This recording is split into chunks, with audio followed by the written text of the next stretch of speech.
सततमञ्जलिरेशार्यै प्रक्षिप्यते मुखरितो मधुपैर्बुधैश्च जागर्ति यत्र भगवान् गुरुचक्रवर्ती विश्वोदयप्रलयनाटकसूत्रधारी दिशन्तु शम्मे गुरुपादपांसवः दिशन्तु शम्मे గురుపాదపాంసవః.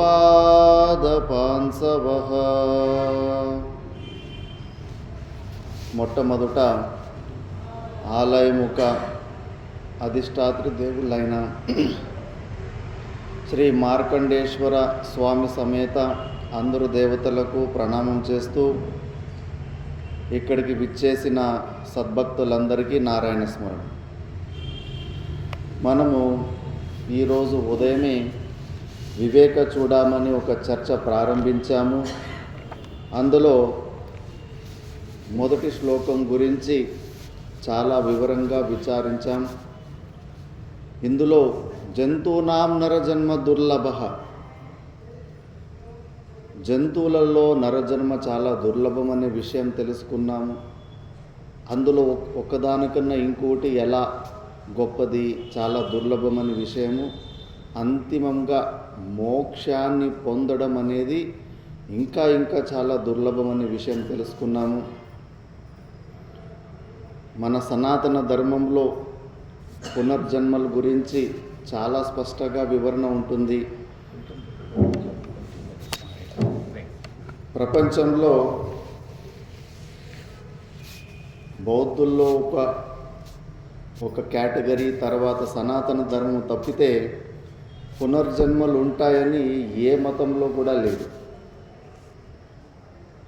కానీ మన సనాతన ధర్మము జంతువునాం నరజన్మ దుర్లభం అంటే ఒక్క జీవికే అనేక జన్మలు వస్తాయి అన్న విషయం చెబుతుంది. ఇప్పుడు 150 దేశాలకు పైగా కొన్ని రీసెర్చ్లు చేశారు. పుట్టిన చిన్న పిల్లలు, 2-3 సంవత్సరాల పిల్లలు పూర్వజన్మని గుర్తు తెచ్చుకొని, పూర్వజన్మలో వారి భర్త ఎవరు, భార్య ఎవరు, వాళ్ళ ఊరు పేరు, ఆంధ్రాలో పుట్టిన చిన్నపిల్లలు మరాఠీ మాట్లాడతారు, ఎక్కడో యూరోప్ దేశంలో పుట్టిన ఒక చిన్నపిల్ల శ్రీలంకలో ఉన్న భాషను మాట్లాడుతుంది. పూర్వజన్మలో ఎలా చనిపోయినన్న విషయం కూడా చెబుతుంది. ల్యాండ్ స్లైడింగ్ అయి ఒక గుండు వాళ్ళ ఇంటి మీదకి వచ్చి చనిపోయిన విషయం చెబుతుంది. మళ్ళా పై తీస్తే నిజంగానే అక్కడ కళేబరాలు దొరుకుతాయి. 300 సంవత్సరాల కింద జరిగి ఉంటుంది. అలా చాలా ఒక 3000 కన్నా ఎక్కువ రీసెర్చ్ చేశారు. దీనివల్ల స్పష్టంగా సైన్స్ కూడా ఒప్పుకుంటుంది, పునర్జన్మలు, పూర్వజన్మలు ఇవన్నీ కూడా ఉన్నాయి. ఆ విషయం కేవలం మన సనాతన ధర్మమే వ్యక్తం చేసింది. బౌద్ధులలో ఒక వర్గము దీన్ని ఒప్పుకుంటారు. మిగతా ఏ మతంలో కూడా మనిషి పుట్టిన తర్వాత లేదా నరకానికి పోతాడు, స్వర్గానికి పోతాడు, అంతే. మళ్ళీ ఇంకోసారి పునర్జన్మలు ఉంటాయి అన్న విషయం ఏ మతము చెప్పలేదు. ఇందులోనే మనకు అర్థమైపోతుంది ఆధ్యాత్మికలో మన సనాతన ధర్మానికన్నా మించిన మతం ఇంకోటి లేదు అని. ఇలా అలాంటి దుర్లభమైన మనిషి జన్మ వచ్చిన తర్వాత మనము మోక్షం కోసం ప్రయత్నం చేసుకోవాలన్న విషయాన్ని మనము కూలంకుషంగా విచారణ చేశాము. ఈ శ్రవణ మన నిధిధ్యాసనాలకి మనకు తీక్ష్ణమైన బుద్ధి చాలా అవసరం ఉంటుంది. అందుకే విద్వత్వం తస్మాత్ పరం అని. ఆ విద్వత్తు ఉండడం అనేది చాలా గొప్పది అని. మరి మోక్షం అంటే ఏంటి?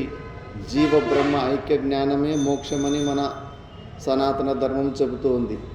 అదేంటి స్వామీజీ? సాలోక్య, సామీప్య, సారూప్య, సాయుజ్య ఇలాంటివి కూడా మోక్షమని చెప్పారు కదా.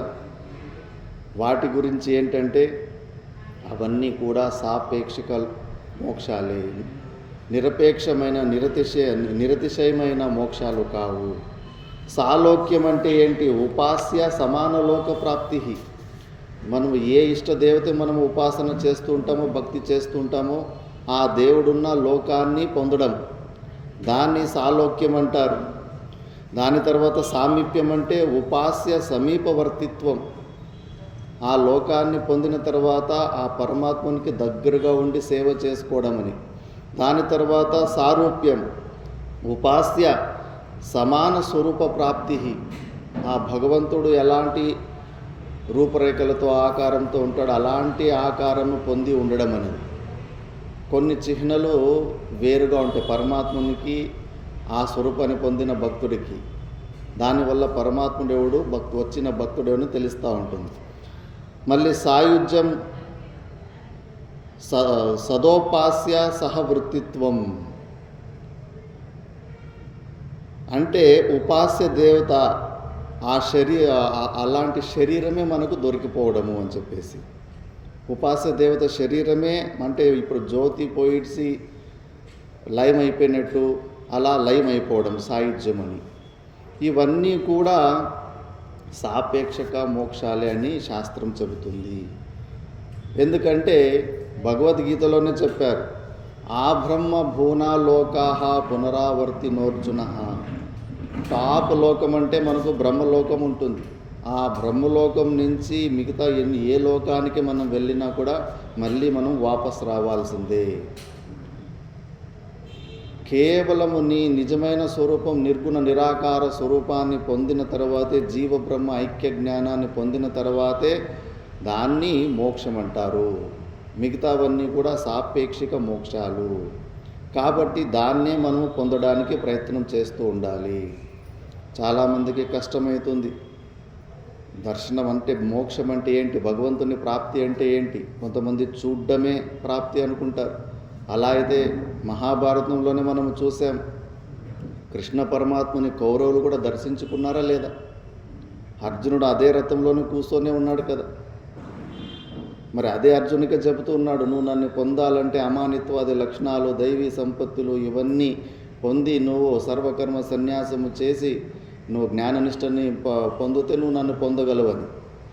మరి అర్జునుడు అడగాల్సి ఉంది కదా, ఒక్కలోనే ఉన్నాను కదా, ఆల్రెడీ నేను నిన్ను పొందే ఉన్నాను కదా, మళ్ళీ నేను ఎక్స్ట్రాగా వేరేగా పొందడం అంటే ఏంటి అని. అక్కడే మనం అర్థం చేసుకోవాలి, భగవంతుని పొందడం అంటే నిర్గుణ నిరాకార స్వరూపుడైన పరమాత్ముడు మనకు అభిన్నంగా తెలుసుకొని ఆ స్థితిలో ఉండడమే నిజమైన మోక్షము. మిగతావన్నీ కూడా సాపేక్ష మోక్షాలు అని. కాబట్టి మొదటి శ్లోకంలోనే చాలా వరకు మంచి చర్చ వచ్చింది. ఇప్పుడు భాష్యకార భగవానులు మూడిటి గురించి ముఖ్యంగా చెప్తున్నారు.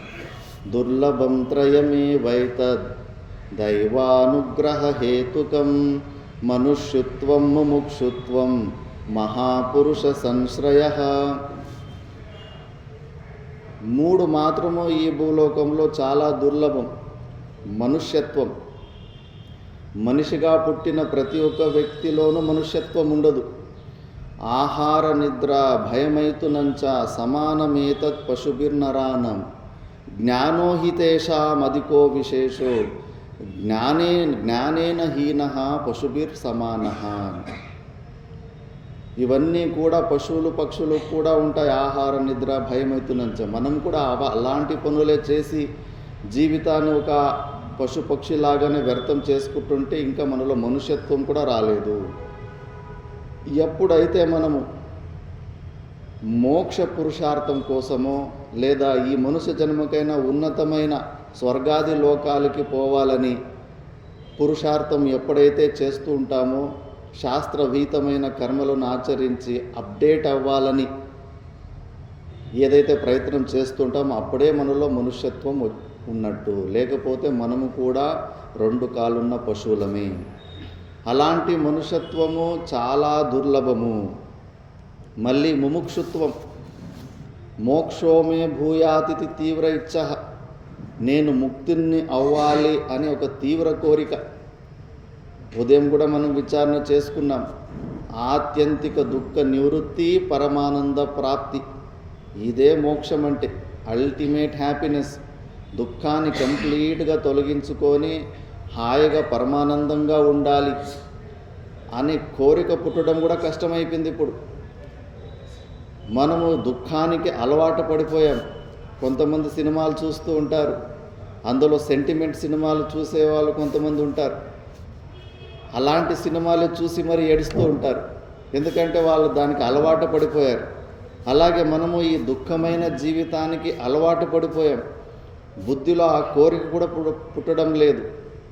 ఈ దుఃఖాల్ని నేను తొలగించుకోవాలి, కంప్లీట్గా మళ్ళీ ఇంకోసారి దుఃఖం రాకుండా ఆత్యంతిక దుఃఖ నివృత్తి చేసుకోవాలి అన్న కోరిక కూడా పుట్టడము చాలా దుర్లభం. కాబట్టి మనుష్యత్వం తర్వాత ముముక్షుత్వం కూడా చాలా దుర్లభము. దాని తర్వాత మహాపురుష సంశ్రయ అంటే సద్గురువుల ఆశ్రయం దొరకడం కూడా చాలా దుర్లభం అంట. మనకు అనిపించవచ్చు, ఏ గూగుల్లో ఏ గురువు పేరు కొట్టినా కూడా ఆశ్రమం అడ్రస్తో సహా ఫుల్ డీటెయిల్స్ దొరికిపోతుంది. ప్రపంచంలో ఏ గురువు పేరైనా చెప్పండి, మేము వెతుక్కుంటూ ఆయన దగ్గరికి వెళ్ళిపోతాం. అలా గురువుని పొందడం కాదు ఇక్కడ చెప్పింది. అలాంటి గురువుని పొందిన తర్వాత శాస్త్రవిహితమైన శ్రోత్రియ బ్రహ్మనిష్ఠుని పొంది ఆయన మీద శ్రద్ధ కలగడం, ఇది చాలా దుర్లభం. ఆయన స్థూల శరీరాన్ని పోయి పొందడం అంత దుర్లభం ఏమి కాదు. అడ్రస్ ఒకటి దొరికితే చాలు, ఈజీగా పోయి పొందొచ్చు.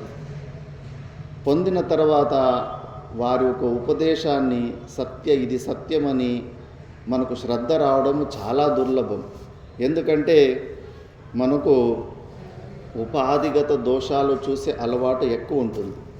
గురువులో కూడా గురువు ఒక శరీర సంఘాతాన్ని, ఆ శరీర సంఘాతం వల్ల జరిగే క్రియలని మనం చూస్తూ ఉంటాం. అవి చూసే మనము తక్కువ అంచనా వేసేస్తూ ఉంటాం. ఇప్పుడు చూడండి, వివేకానందుల వారు గురువులు పరమహంస రామకృష్ణ పరమహంసులు జగద్గురు అయి ఉంటారు. అప్పుడు వారికి కూడా కొన్ని చిన్న అలవాట్లు ఉంటాయి. శారదామాత ఏదన్నా వంటలు చేస్తున్నప్పుడు చిన్న పిల్లోడిలాగా పోయి నైవేద్యం పెట్టక ముందునే చెయ్యేసి పకోడీలో ఏదో స్వీట్ తినేసేవారంట. శారదాదేవికి ఒక రోజు కోపం వచ్చిందంట. ఏంటి, ప్రపంచమంతా మిమ్మల్ని జగత్తు గురువు అని చూస్తున్నారు, మీరు చూస్తే ఇలా చిన్నపిల్లోళ్ళలాగా ఇలాంటి పని చేస్తారు అని చాలా కోపంగా అన్నదంట. అప్పుడు రామకృష్ణ పరమహంసులు ఒకటే మాట అన్నారు, చూడు, నువ్వు నాలో ఏదో పర్ఫెక్షన్ చూడాలనుకుంటున్నావు. ఒకవేళ నేను అంత పర్ఫెక్ట్ అయిపోతే నేను నిర్వికల్ప సమాధి స్థితిలో ఉంటాను, లేదా ఈ శరీరమే రాలిపోతుంది. బికాజ్ ఆఫ్ ఇంపర్ఫెక్షన్స్, మనం పర్ఫెక్ట్గా లేనందువల్ల మన శరీరంలో క్రియలు జరుగుతూ ఉంటాయి. అన్నీ కంప్లీట్ అయిపోయి దైవీ సంపత్తులతోటి 100% ఉన్నప్పుడు మనం ఇంకా ఆ పరమాత్మ స్వరూపులమే అయిపోతాం. మనుషులుగా ఎందుకు ఉంటాం? భూలోకం మనం వచ్చిన ప్లాట్ఫారమే అది పుణ్యం పాపం రెండు మిశ్రితంగా తీసుకొని వచ్చాం. శుభైరాప్నోతి దేవత్వం నిషిద్ధైరాప్నోతి నారకింతను పుణ్యపాపాభ్యాం ఉభాభ్యాం మానుషం లభతే అవశః. ఎక్కువ పుణ్యం చేసుకుంటే స్వర్గంలో ఉండేవాళ్ళం, ఎక్కువ పాపం చేసుకుంటే నరకంలో ఉండేవాళ్ళం. రెండు మిక్స్ ఉన్నప్పుడే భూలోకానికి వచ్చాం. మరి ఈ భూలోకంలో పుణ్యము పాపము రెండు తీసుకొచ్చినప్పుడు, పాపము ఫలము ఉద్భవమైనప్పుడు, ఆ పాపానికి తగిన కొన్ని క్రియలు మన వల్లనే మాయా విశిష్ట చైతన్యం వల్ల బలవంతంగా మన వల్ల అలాంటి క్రియలు జరిగిపోతుంటాయి. అప్పుడు పర్ఫెక్షన్ ఎక్కడ ఉంటుంది? అందుకే ఈ శరీర సంఘాతంలో ఎవ్వరూ పర్ఫెక్ట్ కాదు. ఆ రోజు రామకృష్ణ పరమహంసులు ఒకే మాట అంటారు, ఈరోజు భోజనం విషయంలో నువ్వు ఇలా అన్నావు కదా, ఏ రోజైతే నేను భోజనం వైపు నుంచి ముఖం పక్కకు తిప్పుకుంటానో మూడో రోజు నా శరీరం రాలిపోతుందని అర్థం చేసుకోండి. అందుకే రామకృష్ణ పరమహంసులు శరీరాన్ని వదిలిపెట్టిన 3 రోజుల ముందే శారదాదేవి ఏడవనికి ప్రారంభిస్తుంది. ఎందుకంటే ఆమెకు తెలిసి ఇంకో 3 రోజులు శరీరం వదిలిపెట్టేస్తున్నారు అని. మరి అలాంటి మహాపురుషుల్లోనే పర్ఫెక్షన్ లేనప్పుడు మనందరిలో ఎక్కడుంటుంది? అందుకే ఇలాంటి ఉపాధిగత దోషాలని చూడడం వల్ల మనము గురువుల మీద శ్రద్ధను పోగొట్టుకుంటాం. గురువుల మీదే కాదు, ప్రతి ఒక్క సంబంధంలో కూడా ఈ సత్యాన్ని మనము గ్రహించాలి. ప్రతి ఒక్కరూ కూడా పూర్వజన్మలో మనము చేసుకున్న పుణ్యపాప కర్మల వల్ల వీరు అమ్మ నాన్నగా దొరికారు, భార్య పిల్లలుగా వీరు వచ్చారు. ప్రతిదానికి కారణము పక్కా ఉంది. కాబట్టి నేను చేసుకున్న పుణ్యపాప కర్మలకు ఇదే నాకు లభించింది. మనం ఎవరూ పర్ఫెక్ట్ కాదు. మనకు సుఖ దుఃఖాలు ముఖ్యంగా మనసా వాచ కర్మన ఇంకో వ్యక్తి ద్వారానే ఎక్కువ వస్తూ ఉంటాయి. ఆది దైవిక, ఆది భౌతిక, ఆధ్యాత్మిక అని 3 ప్రకారాలైన ఇబ్బందులు వస్తూ ఉంటాయి. ఇంకా ఆది దైవిక, ఆది భౌతికలో అతివృష్టి, అనావృష్టి, భూకంపాలు, ప్రళయాలు ఇవన్నీ కూడా మళ్ళీ ఇంకా వేరే జంతువుల నుంచి మనకు వచ్చే హింసలు అవి పెద్దగా లేవు. మనం బాగా సేఫ్టీ ప్లేస్లో ఉన్నప్పుడు మరీ అంత ఆ ఇబ్బందులు ఎక్కువగా ఉండవు. ముఖ్యంగా ఆధ్యాత్మిక ఈ శరీరానికి సంబంధించి ముఖ్యంగా ఇంకొక వ్యక్తి ద్వారా మనసా వాచ కర్మన మనకు ఇబ్బందులు వస్తూ ఉంటాయి. అది కూడా మనం పూర్వజన్మలో చేసుకున్న పాపముఖ ఫలమే. కాబట్టి మనం ఎవరు పర్ఫెక్ట్ కాదన్న విషయాన్ని తెలుసుకున్నప్పుడు మన మనసు కాంప్రమైజ్ అవుతుంది. తానంతకు తాను అడ్జస్ట్ అవ్వడానికి అది మార్గాలు చూస్తూ ఉంటుంది. ఈ సత్యము తెలుసుకోకుండా మనకెప్పుడు అనిపిస్తుంది, నేనేమి తప్పు చేయకుండా అనవసరంగా నా మీద అరుస్తున్నారు, అనవసరంగా నా మీద గొడవకు వస్తున్నారని. మనం ఈ జన్మదే లెక్కలు వేసుకుంటే ఎట్లా? పూర్వజన్మది కూడా ఎన్నో ఉంటాయి. మహావీరు జైనుడు దిగంబర తీర్థంకరుడై ఉంటాడు. అడవిలో దిగంబరంగా సమాధి స్థితికి వెళ్ళిపోయి ఉంటాడు. వెళ్ళిపోయి ఉంటే కన్నా అక్కడ ఎవరిదో ఒకరిది ఆవు తప్పిపోయి ఉంటుంది. ఆ ఆవును వెతుక్కుంటూ ఒకడు పామరుడు అక్కడికి వస్తాడు. ఆవు అడుగులు అటు ఇటు 2 వైపులు కనిపిస్తుంటే అక్కడ ఈ మనిషి నిల్చో ఉంటాడు. నిలుచుకొని సమాధి స్థితిలో ఉన్నప్పుడు పెదవుల్లో స్మైల్ ఉంటుంది, కళ్ళు సగం తెరిచినట్టు ఉంటాయి. ఆ ఆవుని వెతుక్కుంటూ వచ్చిన వ్యక్తి, ఏమయ్యా నా ఆవు ఎటు వెళ్ళిందని అడుగుతాడు. అతడు ఏమీ రెస్పాన్స్ ఇవ్వడు. అతడు ముఖం చూసి ఇతడు నేను చెప్పేది వింటున్నాడు, కాకపోతే నవ్వుకుంటున్నాడు, సమాధానం చెప్పడం లేదని కోపం వచ్చేసి ఒక ఐరన్ రాడ్ తీసుకొని ఈ చెవులో నుంచి ఈ చెవులోకి కూర్చేస్తాడు. మళ్ళీ సాయంత్రం వాళ్ళు శిష్యులు వచ్చేసి సహజ సమాజ స్థితికి వచ్చినప్పుడు ఆ ఐరన్ రాడ్ చెవుల్లో నుంచి బయటికి తీసినప్పుడు చాలా గట్టిగా అరుస్తారు. శిష్యులు, గురుగారు అనిమా గరిమాది సిద్ధులు ఉన్నవారు, మీరు తెలుసుకుంటే కంటి చూపుకే భస్మం అయిపోయేవాడు, మీకు ఇలాంటి గతి వచ్చింది ఏంటి అంటారు. ఏముంది నాయన, కారణము లేనిది కార్యము జరగదు, కాజు లేనిది ఎఫెక్ట్ లేదు. పూర్వజన్మలో నేను రాజయ్య ఉంటి, వీడు నాకు వీసనకర వీసే సేవకుడుగా ఉండే. ఎండాకాలంలో నేను పడుకున్న తర్వాత కాసేపు నేను నిద్రపోయిన తర్వాత వాడు గాలి వీసడం ఆపేసేవాడు, నా నిద్ర భంగం అయ్యేది. ఇలా ఒక 2-3 సార్లు వాడికి చెప్పి సాల్ అయిపోయింది. ఒకరోజు నేను ఏదో వేరే టెన్షన్లో ఉన్నాను, ఆ రోజు వాడు అలాగే చేశాడు. అర్ధరాత్రిలో కోపం వచ్చి నీకే చౌడా చెప్పింది అర్థం కాదా అని చెప్పేసి చెవులో వేడి సీసం పోపించేంటాడు. ఆ కర్మ ఈ జన్మలో ఆయన జీవన్ముక్త పురుషుడు అయినప్పటికీ కూడా ఆ శరీర సంఘాతానికి ఆ కర్మ అలా వచ్చింది. కాబట్టి సుఖస్య దుఃఖస్య కోపీన దాతః పరో దదాతి ఇది కుబుద్ధి రేష అని సాక్షాత్ శ్రీరామచంద్ర ప్రభువే లక్ష్మణుడికి చెప్తాడు. మన సుఖానికి దుఃఖానికి ఎవ్వరూ కారణం కాదు, మన సుఖానికి దుఃఖానికి మనమే కారణము అని. మరి ఈ రహస్యం తెలుసుకున్న తర్వాత ఏ సంబంధమైనా కానీ, పేరెంట్స్ పిల్లల సంబంధం కానీ, భార్యాభర్తల సంబంధం కానీ, అన్నతమ్ముల సంబంధం కానీ, ఓనర్ ఉద్యోగి సంబంధం కానీ, ఎలాంటి సంబంధంలో కూడా అప్పుడప్పుడు ఇట్లా మనసా వాచా కర్మణ మన మీద అటాక్స్ వస్తూ ఉంటాయి. మనం ఏమి తప్పు చేయకపోయినా అలాంటివి వచ్చినప్పుడు మనకు ఈ ఒక జ్ఞానం స్ఫురణలో ఉంటే మన మనసు ఎక్కువ బాధపడదు. కారణం లేనిది కార్యం జరగదు కాబట్టి శాస్త్ర ప్రమాణం ఉంది. దీనికి తగిన లాంటి తప్పు ఏదో నేను చేసి ఉంటాను అని ఒకసారి మైండ్ కన్విన్స్ అయిందంటే మళ్ళీ అది ఇంకో కొత్త రియాక్షన్ చేసి పాపకర్మలు చేయదు, అడ్జస్ట్ అయిపోతుంది. ఇప్పుడు మేము కూడా అక్కడ కర్నూలులో కామవరానికి వచ్చినప్పుడు 2023లో 47 డిగ్రీలు ఎండాకాలంలో ఆ హీటుకు ఆశ్రమంలో ఉన్న మాకు, మా విద్యార్థులందరికీ కూడా లూజ్ మోషన్స్ అయ్యి బేదులయ్యాయి. ఒక వారం 10 రోజులు అందరూ గ్లూకోజ్ బాటిల్ వేసుకొని ఫుల్గా వీక్ అయిపోయాం, బాగా ఇబ్బంది కలిగింది. ఆ ఇబ్బందికి మూల కారణం ఎవరు? సూర్యుని తాపం. అలాగని ఆ సూర్యుని మీద మేమేమన్నా పోలీస్ కంప్లైంట్ ఇచ్చామా? ఇవ్వలేదు కదా. ఎందుకు? మా మనసు అడ్జస్ట్ అయిపోయింది. ఎందుకంటే అది రియాలిటీ, మన చేతిలో లేదు. దానికి మనం అడ్జస్ట్ అవడమే కానీ మనకు అనుకూలంగా దాన్ని మార్చుకోలేము. అలాగే మన చుట్టూ, మన ఇంట్లో కానీ, మనం ఎక్కడెక్కడ ఏ వ్యక్తి ద్వారా మనం సంపర్కం పెట్టుకుంటూ ఉంటామో రుణానుబంధం ఉంటుంది అక్కడ. ఆ రుణానుబంధం కొద్దీ అప్పుడప్పుడు మన చుట్టూ ఉన్న వాళ్ళే మన సుఖానికి నిమిత్త కారణమవుతూ ఉంటారు, దుఃఖానికి నిమిత్త కారణమవుతూ ఉంటారు. ఈ జ్ఞానం మనకు ఉంటే అప్పుడు అలా మనసావాచకరమైన ఎవరైనా ఇబ్బందులు పెట్టినప్పుడు రియాక్ట్ కాకుండా మన మైండ్ అడ్జస్ట్ అయిపోతుంది, కాంప్రమైజ్ అయిపోతుంది.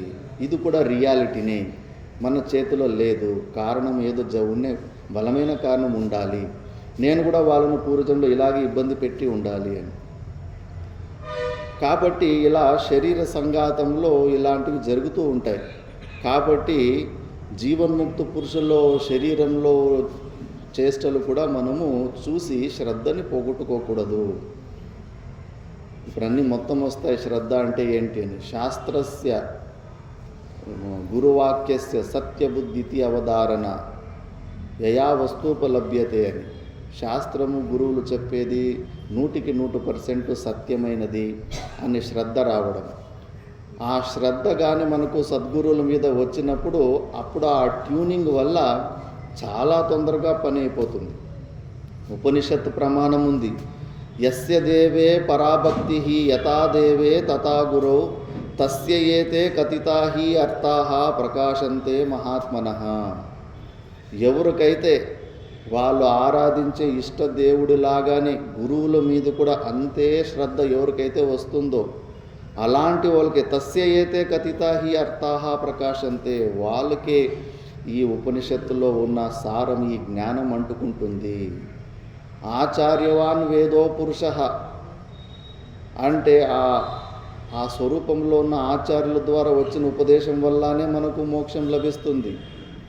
ఆచార్యాదేవ విద్యా సాధిష్టం భవతి, ఆచార్యుల ద్వారా వచ్చిన విద్యనే ఫలీభూతమవుతుంది అని మనకు అనిపించవచ్చు. ఇది జ్ఞానము కదా, ఏదైనా జ్ఞానం మనం పుస్తకాల ద్వారా తెలుసుకున్నా కూడా ఆ క్రియని మనము చేసేయచ్చు కదా. రొట్టెలు ఎలా చేయాలి అని తెలియదు, దాన్ని ఎలా చేయాలని ఏదో మాన్యువల్లో పుస్తకమో చదివి తెలుసుకున్న తర్వాత ఆ జ్ఞానం వచ్చేస్తుంది కదా. మధ్యలో మనకు దల్లాలీల అవసరం ఏముంటుంది అని మనకు అనిపించవచ్చు. ఒకసారి పూర్వంలో ఒక రాజుకు కూడా ఇలాగే అనిపించిందంట.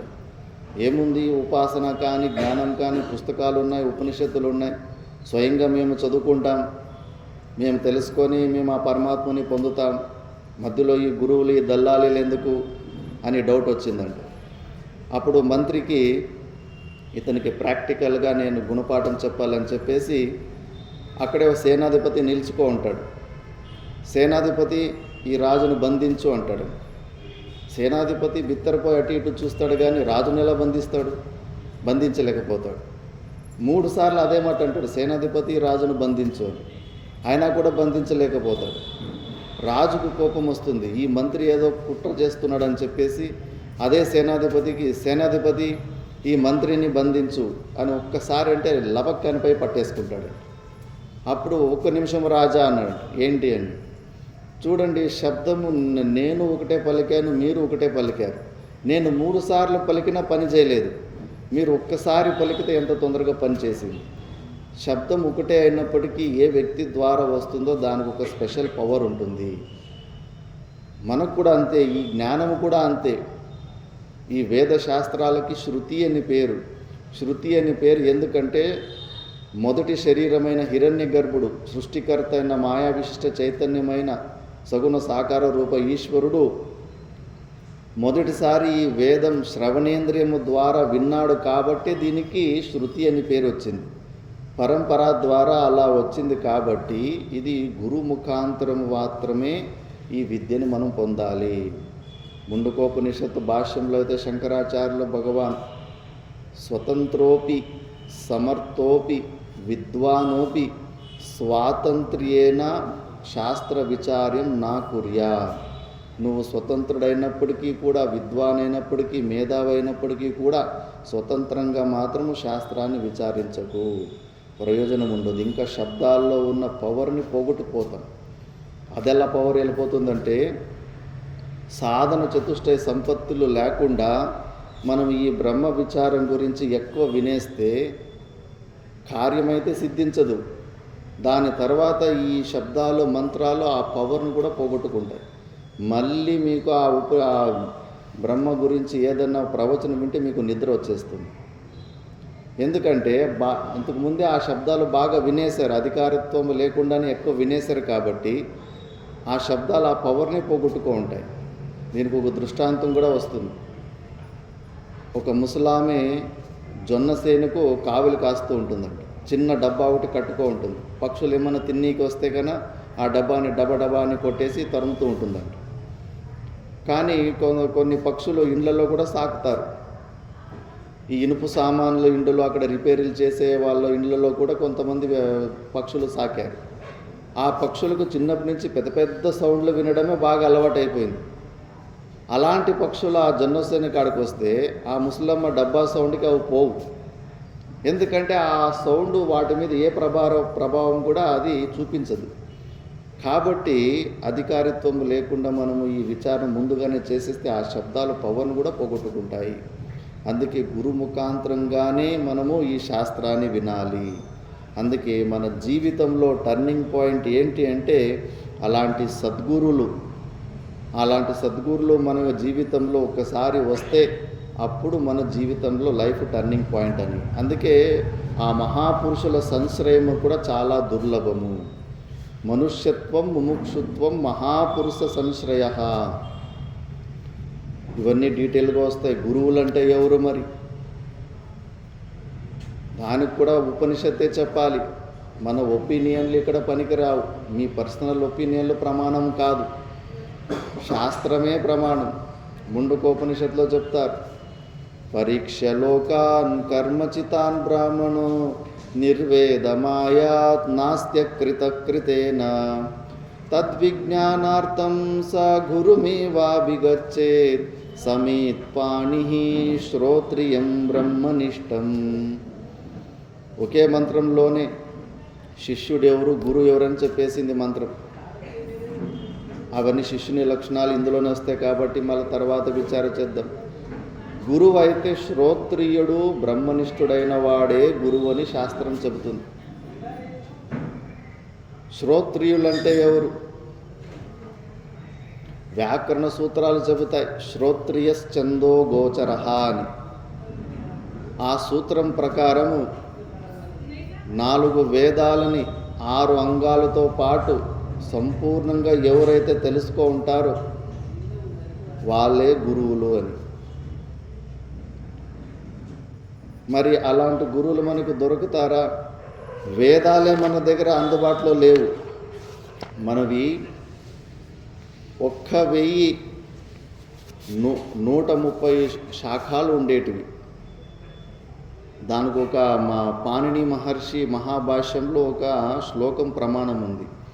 100 అధ్వర్యూ శాఖాః సహస్రవర్త్మా సామవేదాః 21 బాహ్యరిచం 9 అథర్వణో వేదః. అంటే యజుర్వేదంలో 100 శాఖలు ఉండేటివి, సామవేదంలో 1000 శాఖలు, ఋగ్వేదంలో 21 శాఖలు, అథర్వణ వేదంలో 9 శాఖలు. ఇప్పుడు అన్నీ కలిపితే ఒక 27 శాఖలు కూడా ఉపలబ్ధిలో లేవు. 1130 శాఖలలో 27 శాఖలు కూడా ఇప్పుడు మనకు దొరకడం లేదు. మరి శాస్త్రం చెప్పిన ప్రకారం శ్రోత్రియ బ్రహ్మనిష్ఠుడైన గురువు మనకు దొరుకుతారా అంటే ఇక్కడే చంద్రశేఖర భారతి స్వాములు చెప్పారు, సంపూర్ణ వేదం ఒక సారము వేదాంతంలోనే ఉంటుంది. ఉపనిషత్తులకు ఇంకొక పేరు వేదాంతం. వేదానామంతః ఇది వేదాంతః. వేదాల అంత శబ్దానికి లాస్ట్ అనే అర్థం ఉంటుంది, సారం అనే అర్థం కూడా ఉంటుంది. వేదాల ఒక సారమే ఉపనిషత్తు అని. సంపూర్ణ వేదాలు చదివితే మనకు ఏ ప్రయోజనం అయితే లభిస్తుందో ఆ ప్రయోజనము ఉపనిషత్తు చదివితేనే లభిస్తుంది. మరి ఆ ఉపనిషత్తుని మనము తెలుసుకుంటే కూడా వేదాన్ని తెలుసుకున్నట్టే. అన్ని ఉపనిషత్తులు అవసరం లేదు, ప్రతి ఒక్క ఉపనిషత్తు కూడా షడ్లింగ తాత్పర్యాల ద్వారా జీవుడంటే ఎవరు, బ్రహ్మ అంటే ఎవరు, ప్రపంచం అంటే ఏంటి, బంధనం అంటే ఏంటి, మోక్షం అంటే ఏంటి, ఈ మోక్షాన్ని పొందడానికి 3 మార్గాలు, ముఖ్యంగా నిష్కామ కర్మయోగము, భక్తి మార్గము, జ్ఞాన మార్గము, వీటి గురించినే ప్రతి ఒక్క ఉపనిషత్తు చెబుతుంది. కాబట్టి చంద్రశేఖర భారతి స్వామిజుల వారు అధీతోపనిషత్కః, శ్రోత్రియుడంటే ఎవరంటే అధీతోపనిషత్కః, ఉపనిషత్తునన్ని చాలా విధివత్తుగా గురుముఖంగా అధ్యయనం చేసి ఇంకూరికి బోధ చేసే సామర్థ్యం ఎవరికైతే ఉంటుందో వాళ్ళని శ్రోత్రియుడైన గురువు అంటారు. శ్రోత్రియత్వం ఒకటి ఉంటే సరిపోదు, శ్రోత్రియం బ్రహ్మనిష్టం, బ్రహ్మనిష్ఠుడు కూడా అయి ఉండాలి. ఏదైతే బోధిస్తున్నాడో ఆ స్థితిలోనే, ఆ స్వరూప స్థితిలోనే ఉండేలాంటి గురువు ఉండాలి. ఇలాంటి గురువుల గురించి ఇక్కడ మాట్లాడుతుంది. మహాపురుష సంశ్రయ అంటే శ్రోత్రియ బ్రహ్మనిష్ఠులైన సద్గురువులు దొరకడం చాలా దుర్లభము. అలాంటి సత్పురుషుల మీద శ్రద్ధ కలగడము చాలా చాలా దుర్లభము. ఎందుకంటే మనకు ఉపాధిగత దోషాలని చూసే అలవాటు ఉంది కాబట్టి చాలా తొందరగా మనము శ్రద్ధని పోగొట్టుకుంటాము. అక్కడ ఒకసారి ఒడియా బాబా అని బృందావనంలో ఒక మహాపురుషుడు ఉంటాడు. ఆయనకు అనిమా గరిమాది సిద్ధులని వ్యక్తమయ్యేసరికి ఇంకా భక్తులు ఈ మహాపురుషుని దర్శనం చేసుకున్న, ఆశీర్వాదం తీసుకున్న, లౌకిక లాభాలు ఎన్నో జరుగుతాయని చెప్పేసి విపరీతంగా వస్తూ ఉంటారు. అది ఆ గురుగారికి చాలా డిస్టర్బెన్స్ అనిపిస్తుంది. ఈ లౌకిక లాభాల కోసం వచ్చేవాళ్ళు ఎక్కువ అవడం వల్ల ఈ మోక్ష పురుషార్థం కోసం వచ్చే వాళ్ళకు అవకాశం లేకుండా పోతుందని చెప్పేసి వీళ్ళని కొద్దిగా ఫిల్టర్ చేయాలనే ఉద్దేశంతో బృందావనంలో ఒక ఫేమస్ వేశ్య ఉంటుంది, వ్యభిచారి. ఆమెను పిలిపించేసి ఒక రిక్షాలో పక్కలో కుసను పెట్టుకొని భుజం మీద చేయి వేసుకొని మొత్తం బృందావనం మొత్తం ఒక రోజంతా తిరుగుతుంటాడు. ఇంకా ఈ ఒక్క సన్నివేశం చూసిన ఆ భక్తులంతా ఎవరికైతే పూర్ణ శ్రద్ధ లేదో ఈ ఒక్క సీను ద్వారానే వాళ్ళంతా ఆ శ్రద్ధను పోగొట్టుకొని నిందలు చేసుకొని వాళ్ళంతకు వాళ్ళు దూరం అయిపోయారండి. చాలా మంచిది అయిపోయింది అని అనుకున్నారంట. కానీ నిజమైన భక్తుడు ఆ ఉపాధిగత దోషాలు చూసి ఎప్పుడూ శ్రద్ధను పోగొట్టుకోడు. దత్తాత్రేయ స్వాములు ఎంత పరీక్ష చేస్తాడు, శిష్యుల నుంచి తప్పించుకొని నీళ్ళలో దాక్కుంటాడు. 6 నెలలైనా బయటికి రాడు. కొంతమంది వెళ్ళిపోతారు, కొంతమంది అలాగే ఉంటారు. వాళ్ళ నీళ్ళ నుంచి బయటకు వస్తే స్త్రీతో పాటు బయటకు వస్తాడు. చేతిలో మధుపానాన్ని కూడా చేతిలో పెట్టుకొని చాలా వికారంగా దర్శనమిస్తాడు. ఇలాగైనా వెళ్ళిపోతారేమో అని చెప్పేసి అలా కొంతమంది వెళ్ళిపోతారు. అయినా కూడా కొంతమంది సత్శ్రద్ధ ఉన్న భక్తులు అలా కనిపించినప్పుడు కూడా శ్రద్ధ పోగొట్టుకోకుండా అలాగే ఉంటారు. అలాంటి శ్రద్ధను మనం పొంది ఉండాలి. చిన్మయానంద మహారాజు చిన్మయ మిషన్ తెలిసే ఉంటుంది మీ అందరికీ కూడా. వారు గురువారు బోధ గురువు వచ్చేసి తపోవన్ మహారాజు. ఉత్తరకాశీలో ఉన్నప్పుడు తపోవన్ మహారాజు స్వాధ్యాయం చేపిస్తున్నప్పుడు ఒక 4 మంది శిష్యులు ఉండేవారండి. ఆ 4లో ఇంకొక 3 ప్లస్ చిన్మయానంద స్వాముల వారు ఉండేవారండి. ఒకరోజు అక్కడున్న ఎవరో ఉత్తరాఖండ్లో ఉన్న భక్తులు గురుగా తపోవన్ మహారాజుని కలువనీకి వచ్చేసి ఒక బుట్టె నిండా లడ్డూలు ఇచ్చారండి. ఆ బుట్టె నిండా లడ్డూలు ఇచ్చి దర్శనం చేసుకొని వెళ్ళిపోయారు. ఈ ముగ్గురు శిష్యులు 2వ రోజు చూశారు, ఎవరికి ఒక లడ్డు ఇవ్వలేదు. ఇంకా వాళ్ళే మాట్లాడుకోవడం స్టార్ట్ చేశారంట. చూడు గురుగారు ఎంత లోబియో, ఒక్క లడ్డు కూడా మనకి ఎవరికి ఇవ్వలేదు, మొత్తం ఆయనే తినేస్తున్నాడు. 2వ రోజు 3వ రోజు అయింది. 3వ రోజు కూడా ఇంకా కేవలం ఆ లడ్డూల గురించినే చర్చ చేసుకుంటున్నారు. ఇంకా 4వ రోజు ఈయన జీవన్ముక్త పురుషుడు కావడానికి వీలు కాదు, ఇంత లోపమున్న వ్యక్తి ఎలా గురువు అవుతాడని చెప్పేసి వదిలిపెట్టి వెళ్ళిపోయారండి. వాళ్ళు వెళ్ళిపోయిన తర్వాత తపోవన్ మహారాజు ఆ బుట్టలో నుంచి ఒక్క లడ్డు కూడా ముట్టలేదు. ఆ బుట్ట మొత్తం గంగా నదిలోకి పారేశారండి. అంటే గురువులకు అలాంటి శ్రద్ధ లేని శిష్యులకు ఎంతట ఎనర్జీ మనం ఎంత ఉపదేశం చేసినా అది పనికి రాదని తెలుసు. అందుకే అలా ఫిల్టర్ చేసేస్తుంటారు. చిన్మయ మహారాజుకు మాత్రం శ్రద్ధ పోలేదు. ఎందుకంటే గురువుల మీద ఉపాధిగత దోషాలు చూసి శ్రద్ధని పోగొట్టుకోకూడదనే విషయం తెలిసి ఉంటుంది.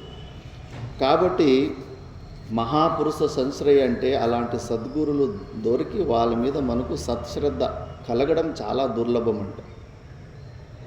అది దైవానుగ్రహ హేతుకం, దేవతల అనుగ్రహం ఉంటేనే ఇవి 3 మనకు దొరుకుతాయి మన జీవితంలో అని శాస్త్రం చెబుతుంది. ఇలా దొరికిన తర్వాత కూడా కొంతమంది దీన్ని నెగ్లెక్ట్ చేస్తారు. వాళ్ళ గురించి నెక్స్ట్ ఒక 2 శ్లోకంలో చెబుతుంది. లబ్ధ్వా కథంచిత్ నరజన్మ దుర్లభం తత్రాపి పుంస్త్వం శృతి పారదర్శనం యస్త్వాత్వముక్తేన యతేత మూఢధీః సహ్యాత్మః స్వం వినిహంత్య సద్గ్రహాత్.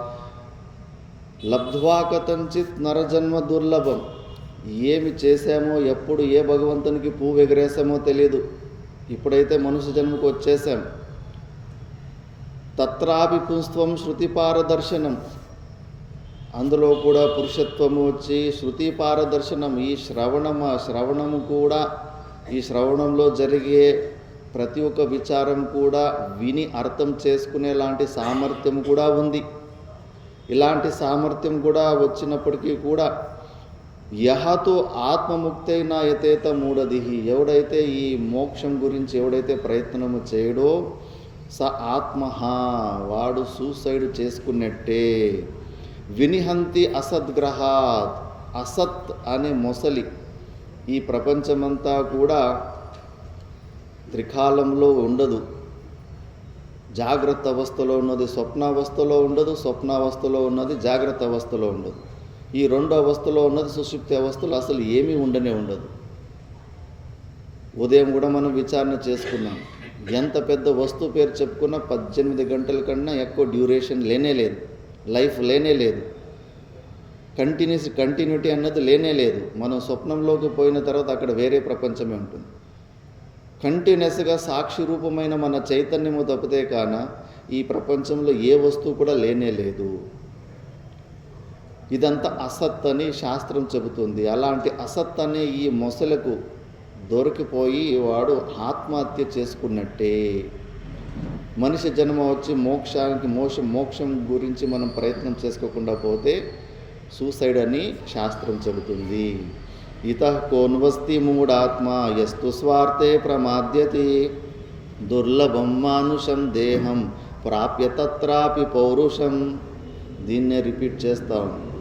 ఎవరైతే మూర్ఖుడు స్వ అర్థే ప్రమాద్యతి, శాస్త్రం అంటుంది సా కృపణ అని. ఎవడైతే మనిషి జన్మ వచ్చి మోక్షం కోసం ప్రయత్నం చేసుకోకుండా పశుపక్షుల్లాగే ఆహార నిద్ర భయమైతునాల ద్వారానే జీవితము వ్యర్థం చేసుకుంటాడో వాడిని కంజూసోడు అంటుంది.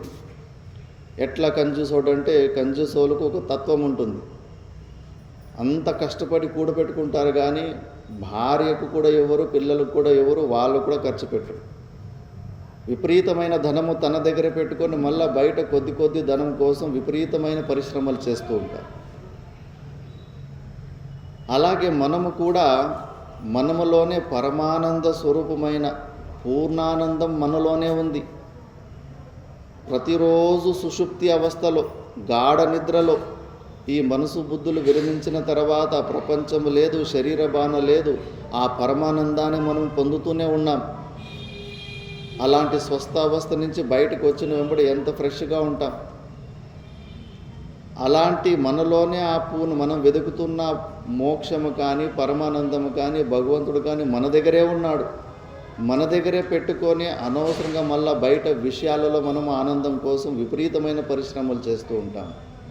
అందుకే మనము కూడా ఆ కంజూసోడులాగానే మనం కూడా మన దగ్గరే పెట్టుకొని ఆనందాన్ని బయట చిన్న ఆనందాల కోసం వ్యర్థమైన పరిశ్రమలు చేస్తుంటాం. కాబట్టి బృహదార్మిక ఉపనిషత్తు కృపణః సా కృపణః అంటుంది. భగవద్గీతలో కూడా అర్జునుడు అంటాడు కదా శ్లోకంలో, కార్పణ్య దోషోపహత స్వభావ అని. అతడికి కూడా తెలుసు, గురుకులంలో ఉన్నప్పుడే వీటి గురించి విచారణ వచ్చి ఉంటుంది. కృపణస్య భావ కార్పణ్య అని. ఇలాంటి దోషము ద్వారా నేను హతుడైపోయాను అంటే తనలోనే పరమానందం ఉంది అన్న విషయం అర్జునుడికి తెలుసు. దాన్ని పొందలేని స్థితిలో నేను ఉండాను, ఈ దోషం వల్ల నేను హతుడైపోయాను అని చెప్పేసి. కాబట్టి యహతు స్వార్థే ప్రమాద్యతి, ఎవరు దీన్ని నెగ్లెక్ట్ చేస్తాడు? దుర్లభమైన మనిషి జన్మ వచ్చి, అంటే మూర్ఖుడే అలాగ చేస్తాడు కానీ బుద్ధివంతుడైన వ్యక్తి అలా చేయడు. మళ్ళీ ముఖ్యంగా కొంతమందికి ఏమో జిజ్ఞాస ఉంటుంది, మోక్షాన్ని పొందాలి, పరమాత్మని పొందాలని. కాకపోతే సరి అయిన మార్గము, సరి అయిన గురువులని ఎంచుకోలేకపోతుంటారు. మనసులో ప్రీ కన్క్లూజన్స్ ఉంటాయి, పూర్వ నిశ్చయాలు, అవి చాలా చెడ్డవి. గురువుల్ని ఆశ్రయించకుండా అక్కడో ఇక్కడో పుస్తకాలు అవి ఇవి చదివేసి కొన్ని నిశ్చయాలు ఉంటాయి. ఆ ప్రీ కన్క్లూజన్స్ ఉన్నంతసేపు ఆ యథార్థమైన మార్గంలోకి రాలేకపోతుంటాడు. నే పట్టుకున్న కుందలకి మూడే కాలు అని చెప్పేసి ఏదో ఒక మార్గాన్ని పట్టుకొని దాన్నే జిద్ది ద్వారా నిరూపించడానికి ప్రయత్నం చేస్తూ ఉంటాడు. అందుకే ఇక్కడ శాస్త్రం చెబుతుంది, నీకు మోక్షం కావాలంటే ఒక్కదాని వల్లనే వస్తుంటుంది అని చెప్పేసి నెక్స్ట్ శ్లోకంలో చెబుతుంది. పఠంతు శాస్త్రాన్ని యజంతు దేవాన్ కుర్వంతు కర్మాణి భజంతు దేవతాః ఆత్మైక్యబోధేన వినా విముక్తి న సిద్ధ్యతే బ్రహ్మ శతాంతరేపి. పఠంతు శాస్త్రాన్ని అంటే ఆత్మ భిన్న శాస్త్రాలు కూడా ఎన్నో ఉంటాయి. వ్యాకరణ శాస్త్రము, జ్యోతిష్ శాస్త్రము, ఇంకా ఎన్నో శాస్త్రాలు ఉంటాయి. కొంతమందికి విద్వత్తులో రుచి వస్తుంది, ఇంకో వ్యక్తి కన్నా నేను చాలా స్పెషల్ పర్సన్ కావాలి, జ్ఞానమున్న వ్యక్తి కావాలి. ఎందుకంటే జ్ఞానం ఎక్కువ ఉన్నంతసేపు మంచి ప్రవచనాలు చెబుతుంటే పూజ్యత్వ భావన చూపిస్తారు మనిషి, ఈగో సాటిస్ఫాక్షన్ ఉంటుందని చెప్పేసి ఆ విద్వత్తు వెంబడి పరిగెడుతూ ఉంటారు.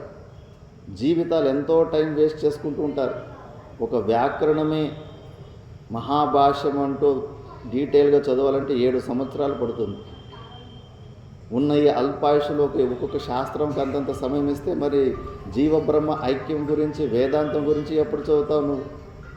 కాబట్టి అలాంటి శాస్త్రాలు, ఆత్మజ్ఞానానికి భిన్నంగా ఉన్న శాస్త్రాలు చదివినా కూడా మోక్షం రాదు.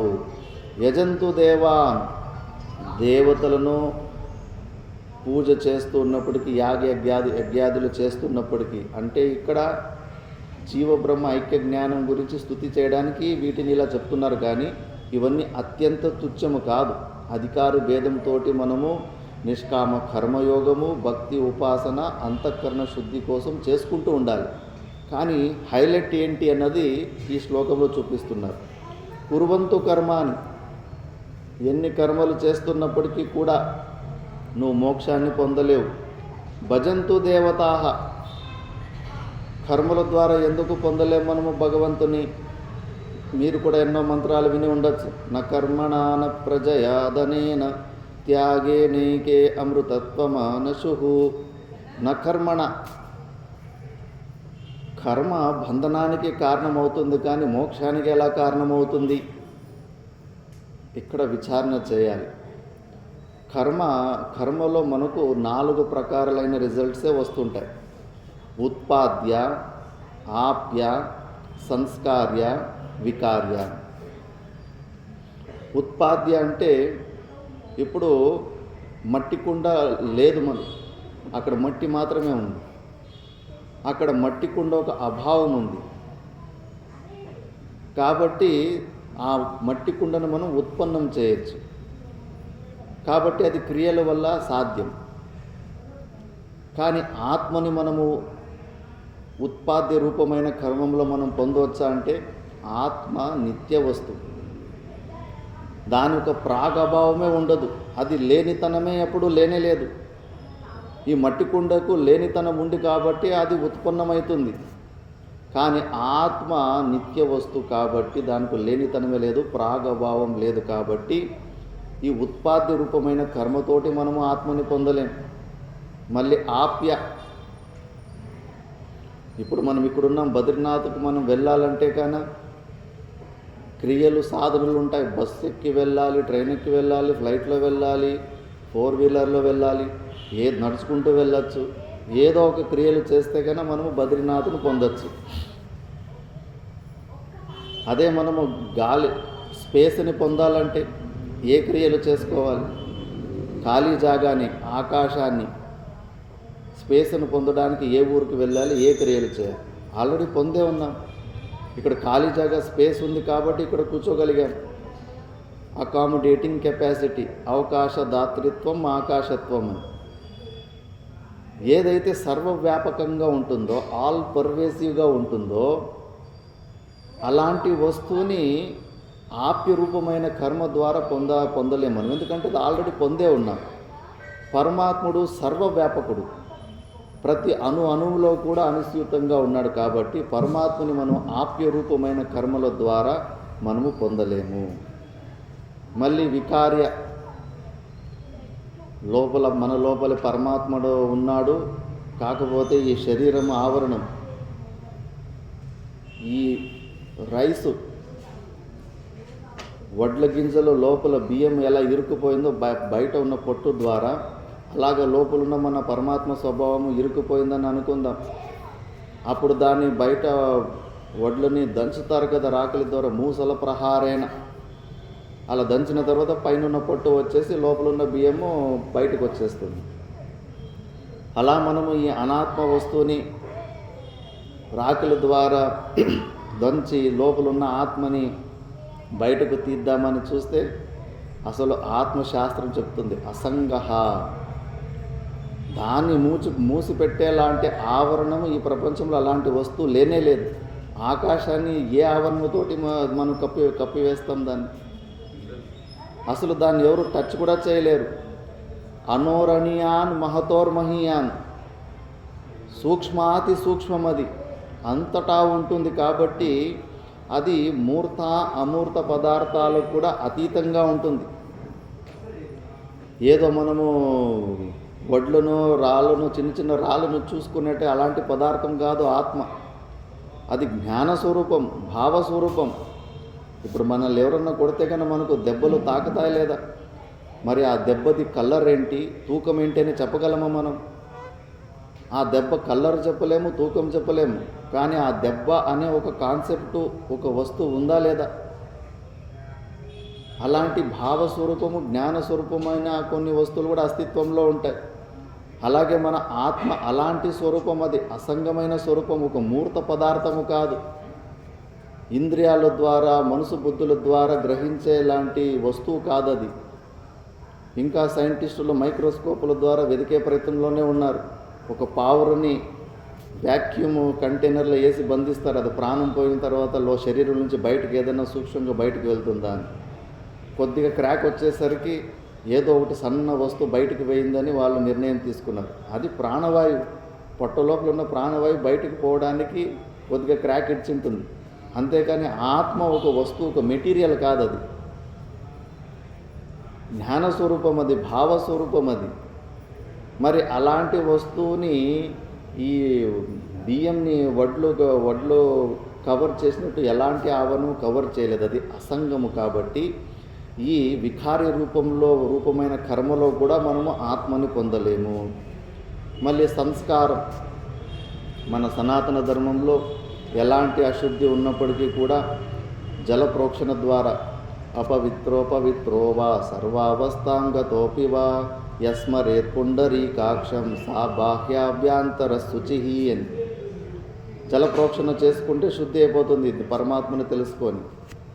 అన్నం తినేటప్పుడు కూడా అంతే, ఆ వాటర్ సర్కిల్ కానీ జల ప్రోక్షణ చేసుకొని శుద్ధీకరణమే చేస్తూ ఉంటారు. అలా బహుశా ఈ ఆత్మ అశుద్ధి అయిపోయింది జీవభావంతో, అలా సంస్కారం లాంటి క్రియలు చేసి దీన్ని శుద్ధి చేసుకోవచ్చా అంటే కన్నా ఆత్మ నిర్మలము, అది ఎప్పటికీ స్వచ్ఛంగా ఉంటుంది. శుద్ధ బుద్ధ ముక్త స్వభావం అది. దాన్ని మలినం చేసేలాంటి వస్తువు ఈ ప్రపంచంలో ఏమీ లేదు.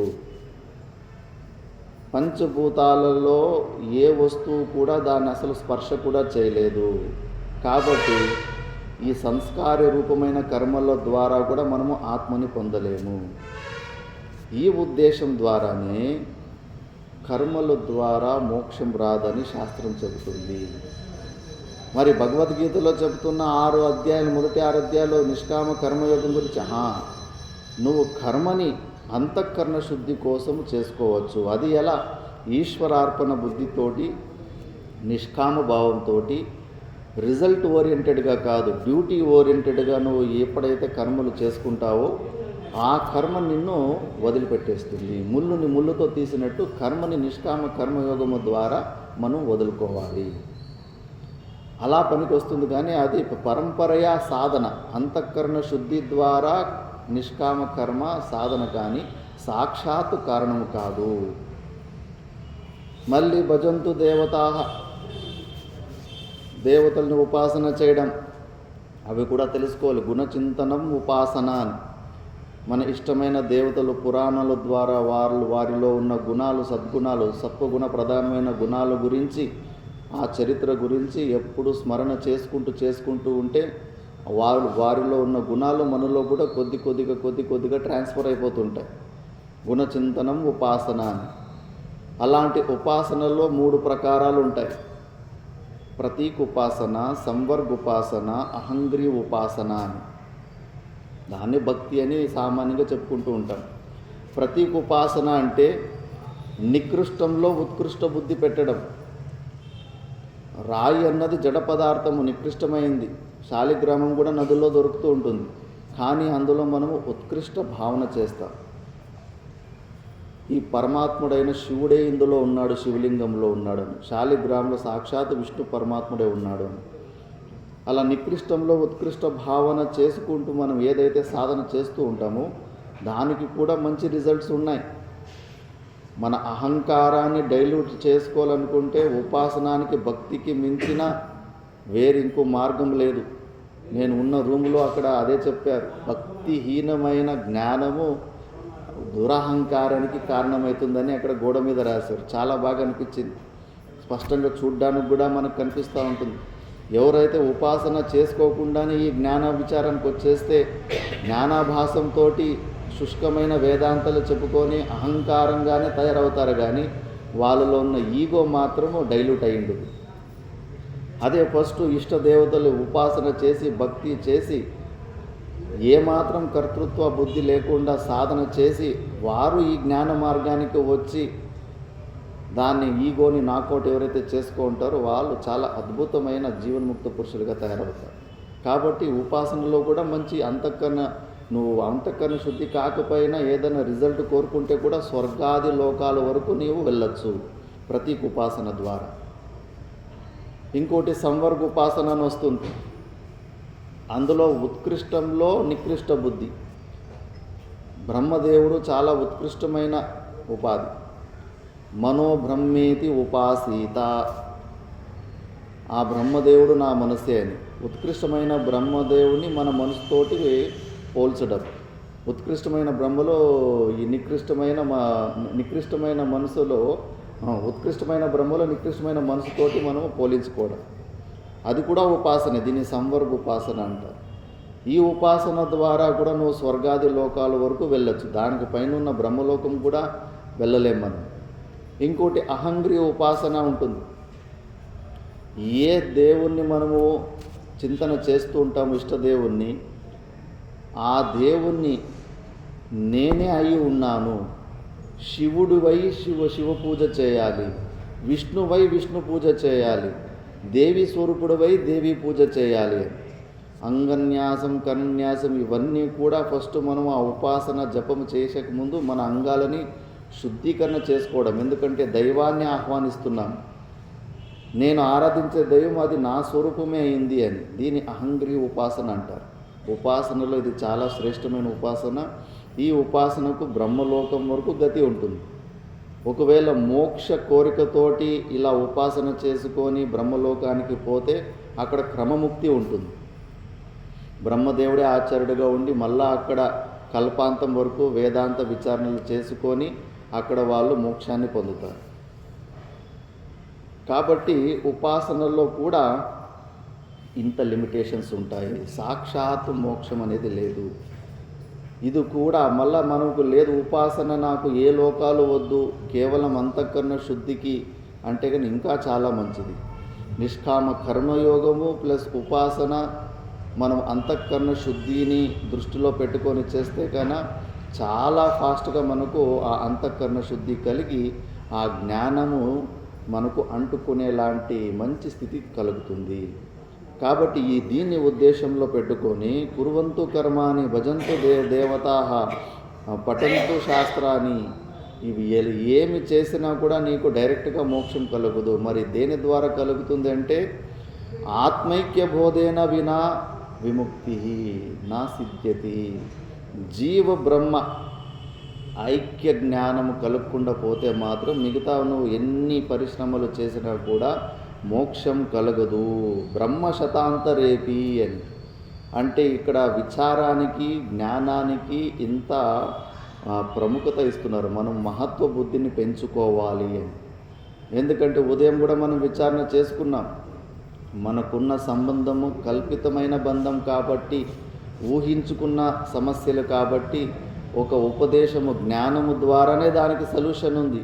క్రియల ద్వారా దానికి సొల్యూషన్ లేదు. కాబట్టి రితే జ్ఞానం నా మోక్ష. భాష్యకార భగవానులు భజగోవిందంలో కూడా ఇదే చెప్పారు. కురుతే గంగా సాగర గమనం వ్రత పరిపాలన మతవాదానం జ్ఞానవిహీనః సర్వమతేన ముక్తిర్న లభతి జన్మశతేన. భజ గోవిందం భజ గోవిందం గోవిందం భజ మూఢమతే. కురుతే గంగా సాగర గమనం. ఎక్కడికి నువ్వు గంగా సాగరానికి పోయినా, అన్ని నదులు తీర్థలకు పోయినా, పుణ్యక్షేత్రాలకు పోయినా, వ్రత పరిపాలన మతవాదానం, వ్రతాలు చేసిన దాన ధర్మాలు చేసినప్పటికీ జ్ఞానవిహీన సర్వమతేన, జ్ఞానం లేకుండా పోతే మాత్రం అన్ని మతాలలో కూడా మోక్షం అనేది దొరకదు. ప్రతి జ్ఞానం నా మోక్ష. అందుకే ఆ జ్ఞానాన్ని పొందాలని మనము మహత్వ బుద్ధిని పెంచుకోవాలని ఈ శ్లోకం వచ్చింది. ఇంకా దీనికి అనుకూలంగా ఉపనిషత్ ప్రమాణాలు చూపిస్తున్నారు. అమృతత్వస్య నా శాస్తి విత్యేనేత్యేవ హి శృతి బ్రవీతి కర్మణో ముక్తే అహేతుత్వం స్ఫుటం యతః. బృహదారణ్యక ఉపనిషత్తులో యాజ్ఞవల్కుడు అనే ఒక జీవన్ముక్త పురుషుడు ఉంటాడు. సత్వాపత్తి స్థితిలో ఉన్న జీవన్ముక్త పురుషుడు గురుకులం నడుపుతూ ఉంటాడు. 2 భార్యలు ఉంటారు. ఇంకా చేస్తున్న సర్వకర్మ సన్యాసం తీసుకొని జీవన్ముక్తి ఆనందాన్ని పొంది ఆ బ్రహ్మస్థితిలో ఉండడానికి అవిచార సమాధి కోసము ఇంక 2 భార్యలు పిలిపించి ఆస్తులు పంచుతూ ఉంటాడు. 2కి సగం సగం పంచడానికి పిలుస్తాడు. ఒక భార్య ఏమో సగం ఆస్తి తీసేసుకుంటుంది, ఇంకో భార్య మైత్రే ఉంటుంది. ఈ ఆస్తుల ద్వారా నాకు అమృతత్వం లభిస్తుందా అని అడుగుతుంది. అప్పుడు ఆయన సమాధానం ఇస్తాడు, నా ఆశ అస్తి విత్తేనా ఇత్తేవా. ఈ ఒక ఆస్తులు డబ్బుల ద్వారా మంది ద్వారా నీకు మోక్షము కలగదు. ఇవి ఇంకా నువ్వు దీన్ని నిష్కామ భావనతోటి చేసుకుంటే నీకు అంతఃకరణ శుద్ధి కలుగుతుంది, కానీ మోక్షం మాత్రం కలగదు. అర్థమనర్థం భావయ నిత్యం.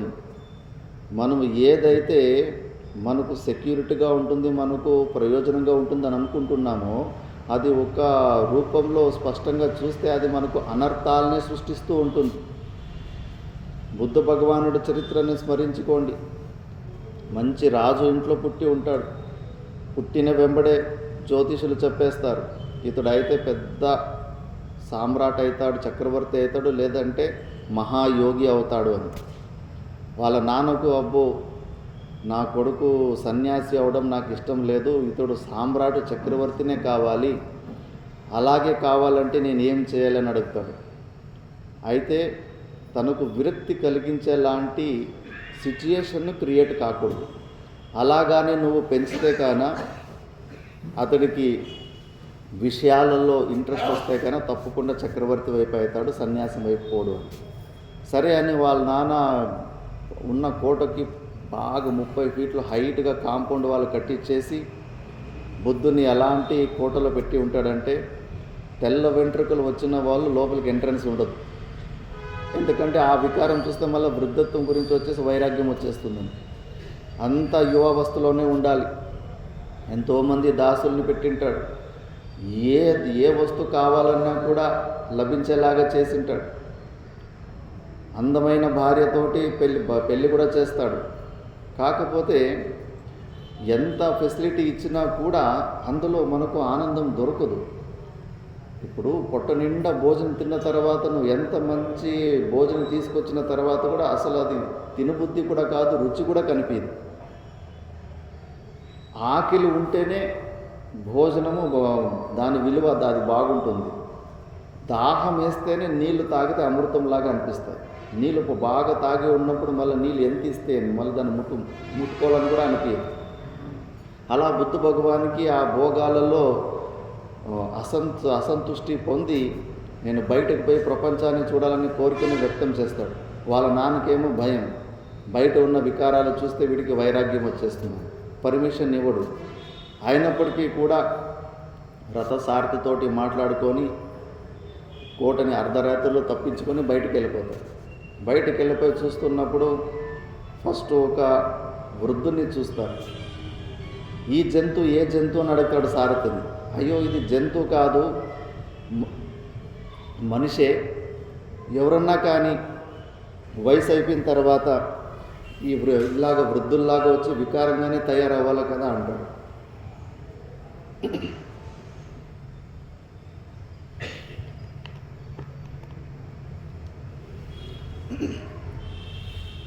అయ్యో అప్పుడు బుద్ధ భగవానికి అంటే నేను ఏదో ఒక రోజు ఇలా వృద్ధుని అయిపోతానా, ఇంతే వికారంగా ఉంటానా అని కొద్దిగా వైరాగ్యం వస్తుంది. మళ్ళీ ఇంకాస్త ముందుకు పోతుంటే ఒక రోగిని చూస్తాడు. ఏదో కుష్టి రోగం లాంటిది ఏదో రోగం వచ్చి ఉంటుంది. ఈ జంతువు ఏ జంతువు అని అడుగుతాడు. ఇది కూడా జంతువు కాదు, ఇది కూడా మనిషినే. రోగాలు, శరీరము రోగాలయం, ఎప్పుడు ఏ రోగం వస్తుందో తెలియదు మనకు. పూర్వజన్మ కృతం పాపం వ్యాధి రూపేణ సంస్థిత. పూర్వజన్మలో చేసిన పాపాలు వ్యాధి రూపంలో వస్తూ ఉంటాయి. అందుకే ఒకసారి జలుబు వస్తూ ఉంటుంది. ఒకే రూమ్లో ఒకే ఆశ్రమంలో అందరికీ జలుబు వచ్చి ఉంటుంది. కొంతమందికి ట్యాబ్లెట్ వేసుకోకుండానే మేలైపోతుంది. కొంతమందికి సింపుల్గా ఏదో చిన్న ట్యాబ్లెట్ వేసుకుంటే 2-3 రోజుల్లో మేలైపోతుంది. కొంతమందికి 1000 రూపాయలు 2000 రూపాయలు ట్యాబ్లెట్ వేసుకున్న 2-3 నెలలు ఉంటుంది తగ్గు. దీని ద్వారానే తెలుస్తూ ఉంటుంది. అది కేవలం మనం ఇక్కడ నిమిత్తాలు వెతుకుంటున్నాం, కానీ అనారోగ్యానికి పూర్వజన్మలో మనం చేసుకున్న పాపాలే నిమిత్తంగా అలా వస్తూ ఉంటాయి. కాబట్టి ఈ శరీరంలో ఎప్పుడైనా ఏ రోగమైనా రాని వస్తుంది. ఇప్పుడైతే 100% రోగం లేని వ్యక్తిని ఇప్పటివరకు నేను చూడలేదు. ఎవరికో ఒకటి ఆ యమధర్మరాజు మన ఈ ప్రాణాన్ని తీసుకుపోయక ముందు ఏదో ఒక పార్టీని వీక్ చేసే తీసుకెళ్ళిపోతాడు. కాబట్టి అక్కడ కొద్దిగా వైరాగ్యం వస్తుంది. ఇంకాస్త ముందుకు వెళ్తుంటే ఒక డెడ్ బాడీని తీసుకెళ్తూ ఉంటారు. ఇదేంటిది సంభ్రమం అంటారు. ఇది సంభ్రమం కాదు, పుట్టినోడు గిట్టక తప్పదు, ఏదో ఒక రోజు మనం కూడా ఇలా చనిపోవాల్సిందే అంటాడు. అయ్యో నేను కూడా ఒకరోజు చచ్చిపోతానా? మరి ఎన్ని ప్రయత్నాలు చేసినా ఏమి చేసినా ఏదో ఒక రోజు దీని శరీరాన్ని వదిలిపెట్టాలి. ఇది టెంపరవరీ జీవితం అంతేనా, పర్మనెంట్ రెసిడెన్స్ కాదు కదా అని అక్కడ వైరాగ్యం వస్తుంది. ఇంకాస్త ముందుకు వెళ్తూ ఉంటే ఒక సన్యాసి కనిపిస్తాడు గుండు కొట్టుకొని. ఈయనెవరు భలే విచిత్రంగా ఉన్నాడు అని. అబ్బా ఈయనప్ప మహానుభావుడు, ఈయనకు మృత్యునే లేదు అని అంటాడు సారథి. ఈయనకు మృత్యు లేదా? అది ఎట్లా అన్నప్పుడు మోక్షం గురించి సాధనలు వీళ్ళ అభ్యాసం చేసి ఆ జీవన్ముక్తి స్థితిలో ఉండి శరీరం ఉండంగానే ఈ శరీరంతో తాదాత్మ్యము తెంచుకో ఉంటారు. కాబట్టి వీళ్ళు జీవన్ముక్త అవస్థలో ఉండి అంతిమంలో విదేహ కైవల్యాన్ని పొంది పునర్జన్మ లేకుండా శాశ్వతంగా మోక్షాన్ని పొందుతారు. కాబట్టి వీళ్ళు అమృత స్వరూపులు అయిపోతారు అని తెలుసుకుంటాడు. అంతే, జీవితంలో 4 విషయాలు చూశాడు. 4 విషయాలు చూస్తే అవుట్, అంతే. మొత్తం అన్నీ వదిలిపెట్టేసి అడవికి వచ్చేసాడు. ఇంక మరి మనం ఆ 4 విషయాలేంటి? చిన్నప్పటి నుంచి ఇలా 400 పైకి చూసింటాం, కానీ మనకు అంతటి వైరాగ్యం కలగదు. కారణం అంతఃకరణలో మలినత. ఆ మలినత ఎక్కువ ఉన్నప్పుడు ప్రపంచం వైపు లాగుతూ ఉంటుంది మనసు. మనకు ఈ వైరాగ్యము, ఈ సూక్ష్మ జ్ఞానాన్ని మనకి ఇవ్వనివ్వదు. బ్రహ్మసూత్రాల్లో సూక్ష్మంగా విచారణ చేస్తారు. ఇప్పుడు ఎక్కడన్నా సముద్రం ఒడ్డులో కానీ నదుల్లో కానీ ముత్యం చిప్పు అంటారు. ఆ ముత్యం చిప్పు ఒకసారి ఎండకు సిల్వర్ లాగా మెరుస్తూ ఉంటుంది. దూరం నుంచి నడుచుకొని వెళ్తున్న వ్యక్తి అక్కడ శోభన అధ్యాసం అవుతుంది. అంటే అక్కడ ఎవరన్నా కాలు గిజ్జలు కింద పడేసుకో ఉండొచ్చు, సిల్వర్ అయి ఉండొచ్చు, దానిపై తీసుకుంటే నాకు దానివల్ల డబ్బులు వచ్చి నేను ఆనందంగా ఉండొచ్చు అని భ్రాంతి పుడుతుంది. కానీ అదే సమయంలో ఇది సముద్రం ఒడ్డు అయింది, గజ్జలు అంత ఈజీగా ఎవరు పడేసుకోరు, అది ముత్యం చిప్పు అయి ఉంటుంది అని మన బుద్ధిలో రాదు. అలా రాకుండా అక్కడ సిల్వరే ఉంటుందని మన బుద్ధిలో ఎందుకు వస్తుందని అక్కడ ప్రశ్న వేస్తే, పాపం మూట ఎక్కువ ఉండి అంతఃకరణలో అశుద్ధి ఉన్నప్పుడు అట్లా ప్రేరణ జరుగుతుంది. అప్పుడు అది మనల్ని ప్రవృత్తి చేపించేస్తుంది, మన చేత పని చేపించేస్తుంది. అక్కడ దాని ఆ గజ్జలు ఉన్నాయి కదా అని ఎత్తుకోనికి పోతాడు వాడు. పోయి చూస్తే కానీ అక్కడ నిరాశ, అక్కడ చూస్తే ముత్యం చెప్పే ఉంటుంది. అలాగే మనకు ఈ ప్రపంచ విషయాలలో ప్రవృత్తి ఎందుకు ఎక్కువ కలుగుతూ ఉంటుందంటే అంతఃకరణలో ఉన్న అశుద్ధి వల్ల. బుద్ధ భగవానుడు శుద్ధమైన అంతఃకరణుడు, అవతార పురుషుడు కాబట్టి ఒక్కసారి ఆ 4 విషయాలు చూస్తేనే సంపూర్ణ వైరాగ్యం వచ్చేసింది. మరి ఏది రాజ్యం, పిత్రాజితంగా వచ్చిన రాజ్యం, ఏమి కష్టపడుగా వచ్చిన రాజ్యము, డబ్బులు, సంపత్తు, ఐశ్వర్యము అన్నీ వదులుకొని పోయాడు. ఏదైతే ఆయన వద్దు, ఎందుకంటే ఆయన ఇది చేపను పట్టుకోవడానికి వేసిన ఎర్ర పులుగులాగా తెలిసింది, ఇది ట్రాప్ అని తెలిసింది. అర్థం అనర్థం భావయ నిత్యం, ఇది నన్ను బంధించి వేస్తుంది అని ఆయన చాలా స్పష్టంగా చూడగలుగుతున్నాడు. మనము అలాంటి జీవన్ముక్త పురుషులు వద్దు అనుకొని వదిలేసిపోయిన సంపత్తుని ప్రయత్నము చేసి, విపరీతమైన ప్రయత్నం చేసి పొందాలని ప్రయత్నం చేస్తూ ఉంటారు. ఎందుకు అలా చేస్తామంటే కన్నా మనకు అక్కడ ఉపభోగ సాధనతో బుద్ధి ఉంటుంది. ఆస్తులుంటే, డబ్బులుంటే ఈ శరీర నిర్వహణానికి చాలా సేఫ్టీగా ఉంటుంది, సెక్యూర్గా ఉంటుందని. అది అజ్ఞానమే. మనం వచ్చిన పనినే మర్చిపోయినాం. కంఫర్ట్ జోన్లు చేసుకొని ఈ శరీర తాదాత్మ్యాన్ని, నేనే ఈ శరీరం అని ఈ భావంలో ఉండడానికి ఇక్కడ రాలేదు. అసలు మనకి దుఃఖము రావడానికి మాధ్యమం ఏంటి? ఈ శరీరమే. సుఖ దుఃఖ భోగాయతనం ఇదం శరీరం. ఇప్పుడు కరెంటు వైర్ని చేతిలో పట్టుకుంటేనే షాక్ కొడుతుంది, పట్టుకోకుండా ఉంటే అది షాక్ కొట్టదు. ఈ శరీరము కరెంటు తీగ లాంటిది. దీనితోటి మనం సంబంధం పెట్టుకున్నాము కాబట్టి దీని ద్వారా మనకు సుఖ దుఃఖాలు వస్తుంటాయి. ప్రతిరోజు సుషుప్తి అవస్థలో మనసు బుద్ధులు విరమించుకున్న తర్వాత దీని ద్వారా కనెక్షన్ కాసేపు కట్ అవుతుంది. అప్పుడు ఏ దుఃఖము లేదు, పరమానంద స్థితిలో, స్వరూపానందంలో ఉంటారు. అలాంటి స్థితి 90 నిమిషాలు ఉంటే ఒక స్లీప్ సైకిల్ అంటారు. చాలా మంచి ఆరోగ్యకరమైన స్వస్థత వస్తుందంటారు.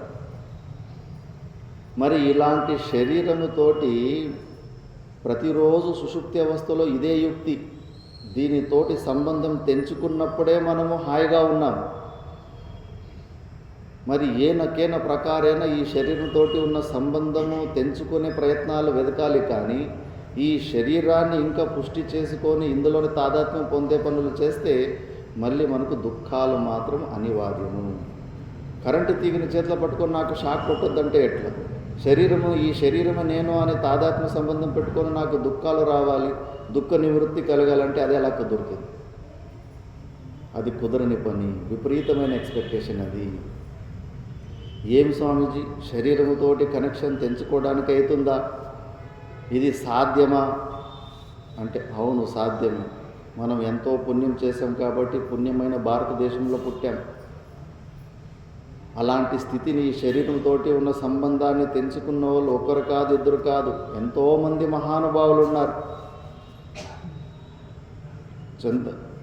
సదాశివ బ్రహ్మేంద్ర స్వామీజీ అని ఒక మహాపురుషుడు ఉంటాడు. కావేరి నది ఒడ్డున ఆయన ధ్యానం చేసుకుంటూ ఉంటే వరదలు వచ్చేసి కొట్టుకెళ్ళిపోయి ఉంటాడు, తమిళనాడుకి వెళ్ళిపోయి ఉంటాడు. ఇసుకలో 6 నెలలు ఉంటాడు. అక్కడ ఎవరో ఇల్లు కట్టుకోవాలని ఇసుక తీయకపోతే రక్తం వస్తుంది. చూస్తే ఈయన దిగంబర యోగి. మళ్ళా సహజ స్థితిలో అలాగే దిగంబర అవస్థలు నడుచుకుంటూ పోతూ ఉంటే ఏదో ఒక రాజు తన రాణుల ద్వారా విహారానికి వనంలో వచ్చింటే ఇతన్ని చూసి ఎంబ్రేస్ అయ్యి ఈడోడో పిచ్చోడని చెప్పేసి కోపం వచ్చి కత్తి తీసుకొని చేయి కత్తిరిస్తాడు. ఆ చేయి కింద పడిపోతుంటే అలాగే ఏమీ తెలియనోటొకటి అలాగే నడుచుకుంటూ పోతూ ఉంటాడు. మళ్ళీ ఆ ముస్లిం రాజు అయ్యో ఈయన ఎవరో మహానుభావుడిలాగా ఉన్నాడని ఆ కత్తిరించిన చేయిని తీసుకొని పోయి ముందుకిచ్చి తప్పు అయిపోయింది, మిమ్మల్ని పిచ్చోడు అనుకొని ఇలా చేశాను, నన్ను క్షమించడంటే ఓర్ సింతేనని చెప్పేసి ఆ చేయిని తీసుకొని మళ్ళీ అలా అతికించుకున్నాడు. మరి ఆ నొప్పి మనకు చిన్న దెబ్బ తాకితే మనకు శరీరానికి తట్టుకోలేకపోతున్నాం. వాళ్ళకు చేతులు కత్తిరిస్తే కూడా ఆ నొప్పి ఎందుకు వాళ్ళకు టచ్ అవుతా లేదు, ఏమి అవునట్టే ఉన్నారు. మరి మేము చదువుకున్న రిషికేశ్ కైలాసాశ్రమంలో అక్కడ ఒక మహానుభావుడు ఉంటాడు, నీలకంఠ మహాదేవన్. ఇది 1930s అప్పుడు జరిగింది, బ్రిటిష్ వాళ్ళు ఉన్నప్పుడు. ఆయనకు కాలులో ఏదో గ్యాంగ్రీన్ ఏదో ఒక గాయం అయిపోయి ఆ కాలునే కట్ చేసే పరిస్థితి వచ్చింది. ఇంకా హాస్పిటల్కి పోలేదని డాక్టర్లే ఆశ్రమానికి వచ్చారు.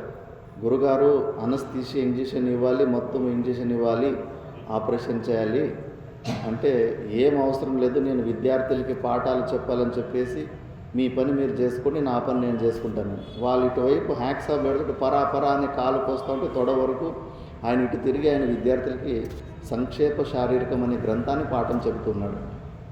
మరి ఎందుకు ఆ శరీరంలో ఉన్న నొప్పులు ఆయనకి ఎందుకు తాకలేదు? ఎందుకంటే ఈ శరీరంతో ఉన్న ఆ డూప్లికేట్ కనెక్షన్ని వాళ్ళు శ్రవణ మన నిధిధ్యాసనల ద్వారా దాన్ని కట్ చేసుకున్నారు. కాబట్టి మనం ఈ శరీరంతో పెట్టుకున్నది వాస్తవికమైన సంబంధము కాదు, కాల్పనిక సంబంధమే. ఇప్పుడు నేను సైకాట్రిస్టులు కూడా టెస్ట్ చేసినారు. ఇప్పుడు నా దగ్గర వీడియోలు కూడా కొన్ని ఉన్నాయి, డాక్టర్లు టెస్ట్ చేసినారు. ఒక వ్యక్తిని ఇట్లా టేబుల్ మీద ఇట్లా చేయి పెట్టించేసి ఇక్కడ సైడ్లో ఒకటి ఒక పలక లాంటిది అడ్డం పెట్టింటారు, ఇక్కడ ఒకటి రబ్బర్ చైన్ కూడా పెట్టింటారు. ఆ సైకాట్రిస్ట్ ఫస్ట్ రైట్ హ్యాండ్ని ఒక వస్తువు ద్వారా బ్రష్ ద్వారా టచ్ చేస్తాడు, సెన్సేషన్ అవుతుందా అంటే అవుతుందండి. మళ్ళీ లెఫ్ట్ హ్యాండ్ అంటాడు, రైట్ లెఫ్ట్ మధ్యలో ఆ రబ్బర్ చైన్ మీద కూడా బ్రష్లో టచ్ చేస్తుంటాడు. ఆ రబ్బర్ చైన్ ఊరికే మీద ఇట్లా పెట్టింటాడు అంతే. ఆ 3 చేతులు చూసే విధంలో మనసు ఆ రబ్బర్ చైన్ కూడా నా చెయ్యి అన్న భ్రాంతిలోకి వెళ్ళిపోయినప్పుడు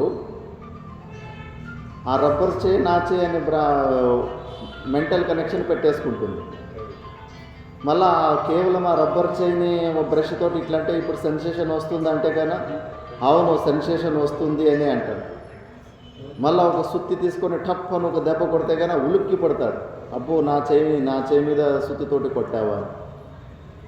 ఇది నా యూట్యూబ్లో వీడియో కూడా ఉంది, అది భక్తులకి ఎవరికైనా ఫార్వర్డ్ చేస్తారు. మళ్ళీ ఇంకో నాస్తికుని పిలిపిస్తారు. నాస్తికుని పిలిపించి కూడా వాడికి సైడ్లో పెద్ద పలక పెడతారు, చిన్న రంధ్రం పెడతారు. ఆ రంధ్రంలో వాడు ఇట్లా చేయి పెట్టుకొని ఇట్లా పెట్టాలి. ఇప్పుడు వాడు కుడి చేయిని వాడు చూసుకోలేడు. ఇక్కడ టేబుల్ పై నుంచి ఒక భుజం మీద ఒక రబ్బర్ చేయి పెడతారు. వానికి చెప్తారు, చూడు నేను ఈ రబ్బర్ చేయిని నీకు కనెక్ట్ చేసేస్తాను. వాడు అసలే నాస్తికుడు, అసలు నవ్వుతాడు వాడు. చూడు మేము చేస్తామని చెప్పేసి వాళ్ళకు బ్రూ మధ్యలో ఒక మిషన్ అని పెట్టి ఇట్లా తిప్పి చూస్తారు. దాని ద్వారా హిప్నోటైజ్ అయిపోతారు, కొద్దిగా భ్రాంతిలోకి వెళ్ళిపోతారు, అలర్ట్నెస్ కొద్దిగా తక్కువ అయిపోతుంది. అలాంటి స్థితికి పంపించేసి చూడు ఇప్పుడు ఈ రబ్బర్ చైన్ నీకు కనెక్ట్ చేసాము, ఈ రబ్బర్ చైన్ ముట్టుకుంటే నీకు సెన్సేషన్ వస్తుందంటారు. కరెక్ట్గా రబ్బర్ చైన్లో 2వ ఏలుని టచ్ చేసేటప్పుడు తెలియకుండా అక్కడ ఒరిజినల్ చేయికి ఇంకొకడు అదే ఏలుకి టచ్ చేస్తారు. వీటికి రబ్బర్ చేయికి వేలు టచ్ చేసేటప్పుడు వాడికి ఇక్కడే చూస్తుంటాడు, అయ్యో రబ్బర్ చైన్ టచ్ చేస్తూ ఉంటే నాకు సెన్సేషన్ వస్తూ ఉంది అని భ్రాంతిలో అబ్బో ఈ రబ్బర్ చైన్ నిజంగానే కనెక్ట్ అయిపోయిందని మానసికంగా ఇంకా ఒప్పేసుకున్న తర్వాత మళ్ళీ ఒక 5 నిమిషాలు రబ్బర్ చేతికి ఎక్కడ గిచ్చినా కూడా అయ్యయ్యో నొప్పి అని అరుస్తూ ఉంటాడు. అక్కడ మళ్ళీ ఒక పెద్ద సుత్తి తీసుకొని టప్ అని కొట్టేసరికి ఉలిక్కి పడతాడు, సస్తి అని. అప్పుడు చూస్తే ఒరిజినల్ చైన్ చూసుకుంటాడు. కానీ ఒక అంత సమయం అది కనెక్ట్ అయిపోయింది. మనసు ఒక స్వభావం అంతే, దానికి యథార్థాలతోటి అవసరం లేదు. ఎలా నమ్ముతుందో అలాగే జీవించేస్తుంటుంది. భారతదేశంలోనే 96లో హాస్టల్లో విద్యార్థులు ఒకే రూమ్లో 2-3 ఉండేసరికి ఒక విద్యార్థి ఎక్కువ నిద్రపోతూ ఉంటే వాడిని ఆట పట్టేయాలని చెప్పేసి విషం లేని పాముని, భారతదేశంలో 70% పాములకు విషం ఉండదు, అలాంటి విషం లేని పాముని తీసుకొచ్చి వాడు కాళ్ళ దగ్గర పెట్టేసి చిన్న ముళ్ళుతోటి కుచ్చుతారు కాలు. వాడు నిద్ర లేసి ఏది నొప్పి అయిందని చూస్తే కాళ్ళ దగ్గర ఆ పాము కనిపిస్తుంది. అబ్బో నన్ను పాము కరిసింది అని వాడు భ్రాంతితోటి నమ్మడానికి ప్రారంభిస్తాడు.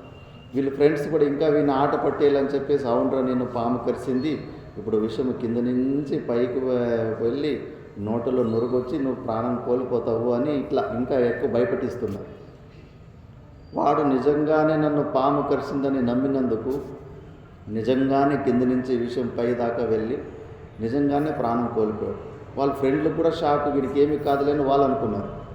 మళ్ళీ ఇమీడియట్గానే ఆ పాముని మళ్ళా వాడిని కూడా హాస్పిటల్కి తీసుకెళ్ళిపోతే డాక్టర్ చెప్పారు ఛాన్సే లేదు, ఈ పాములో మాత్రం విషం ఉండడానికి ఛాన్సే లేదు.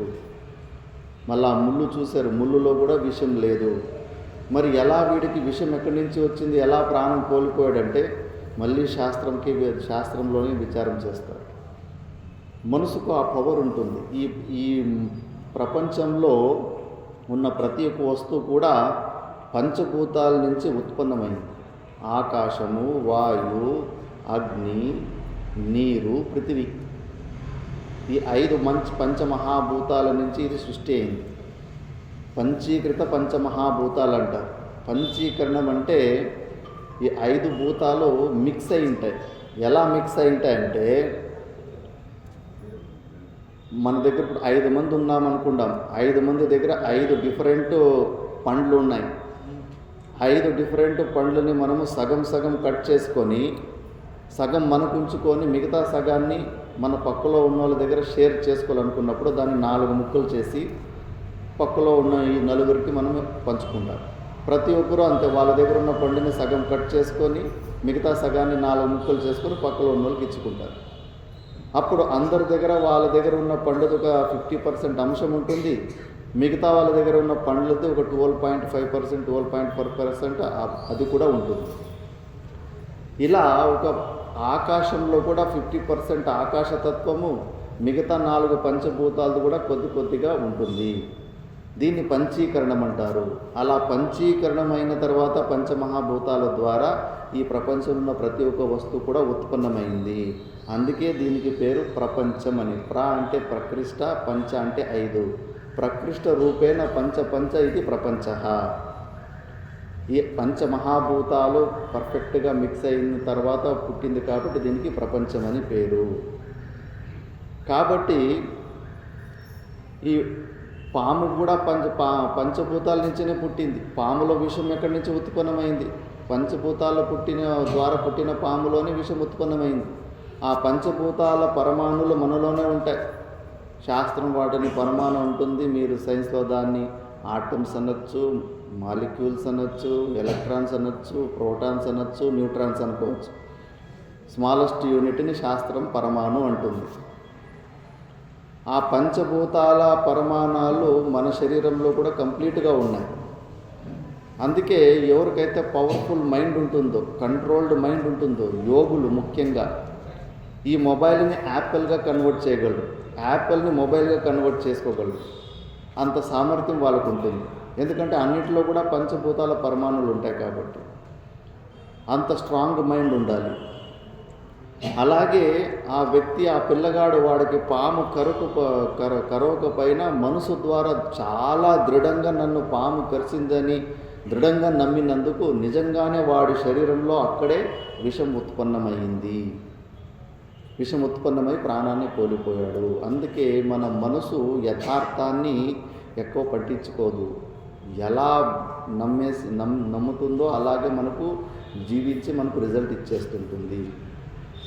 ఇలాగే మనము కూడా ఈ శరీరంతో పెట్టుకున్న సంబంధము అలాంటి డూప్లికేట్ సంబంధమే, వాస్తవికమైన సంబంధం కాదు. కనుకనే ఇది శ్రవణమన నిధిధ్యాసనాల ద్వారా రీహిప్నోటైజ్ చేసుకోవడం వల్ల ఈ శరీరంతో ఉన్న సంబంధాన్ని మనము పల్సన చేసుకుంటూ ఒకరోజు సంపూర్ణంగా దాన్ని తొలగించుకోవచ్చు. భారతదేశంలో ఒకటి కాదు, కొన్న వేల లక్షల చరిత్రలు ఉన్నాయి ఇలాంటి జీవన్ముక్తి స్థితిలో ఉండి శరీర తాదాత్మ్యాన్ని తెంచుకున్న వాళ్ళు. రమణ మహర్షికి వీపు మీద గాయమై ఉంటుంది. ఇంతింత పురుగులు తిని పడిపోతుంటే కింద కూడా పురుగులు తీసి మళ్ళీ అక్కడ వేసుకుంటాడు, తినండి తినండి మీ భోజనం అని.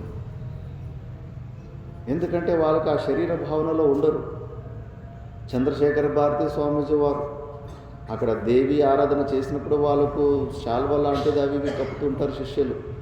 అవి కిందకి జారిపోకుండా ఉండాలని చెప్పేసి పిన్నీసుల ద్వారా దాన్ని కుచ్చి ఇక్కడ ఫిక్స్ చేస్తుంటారు.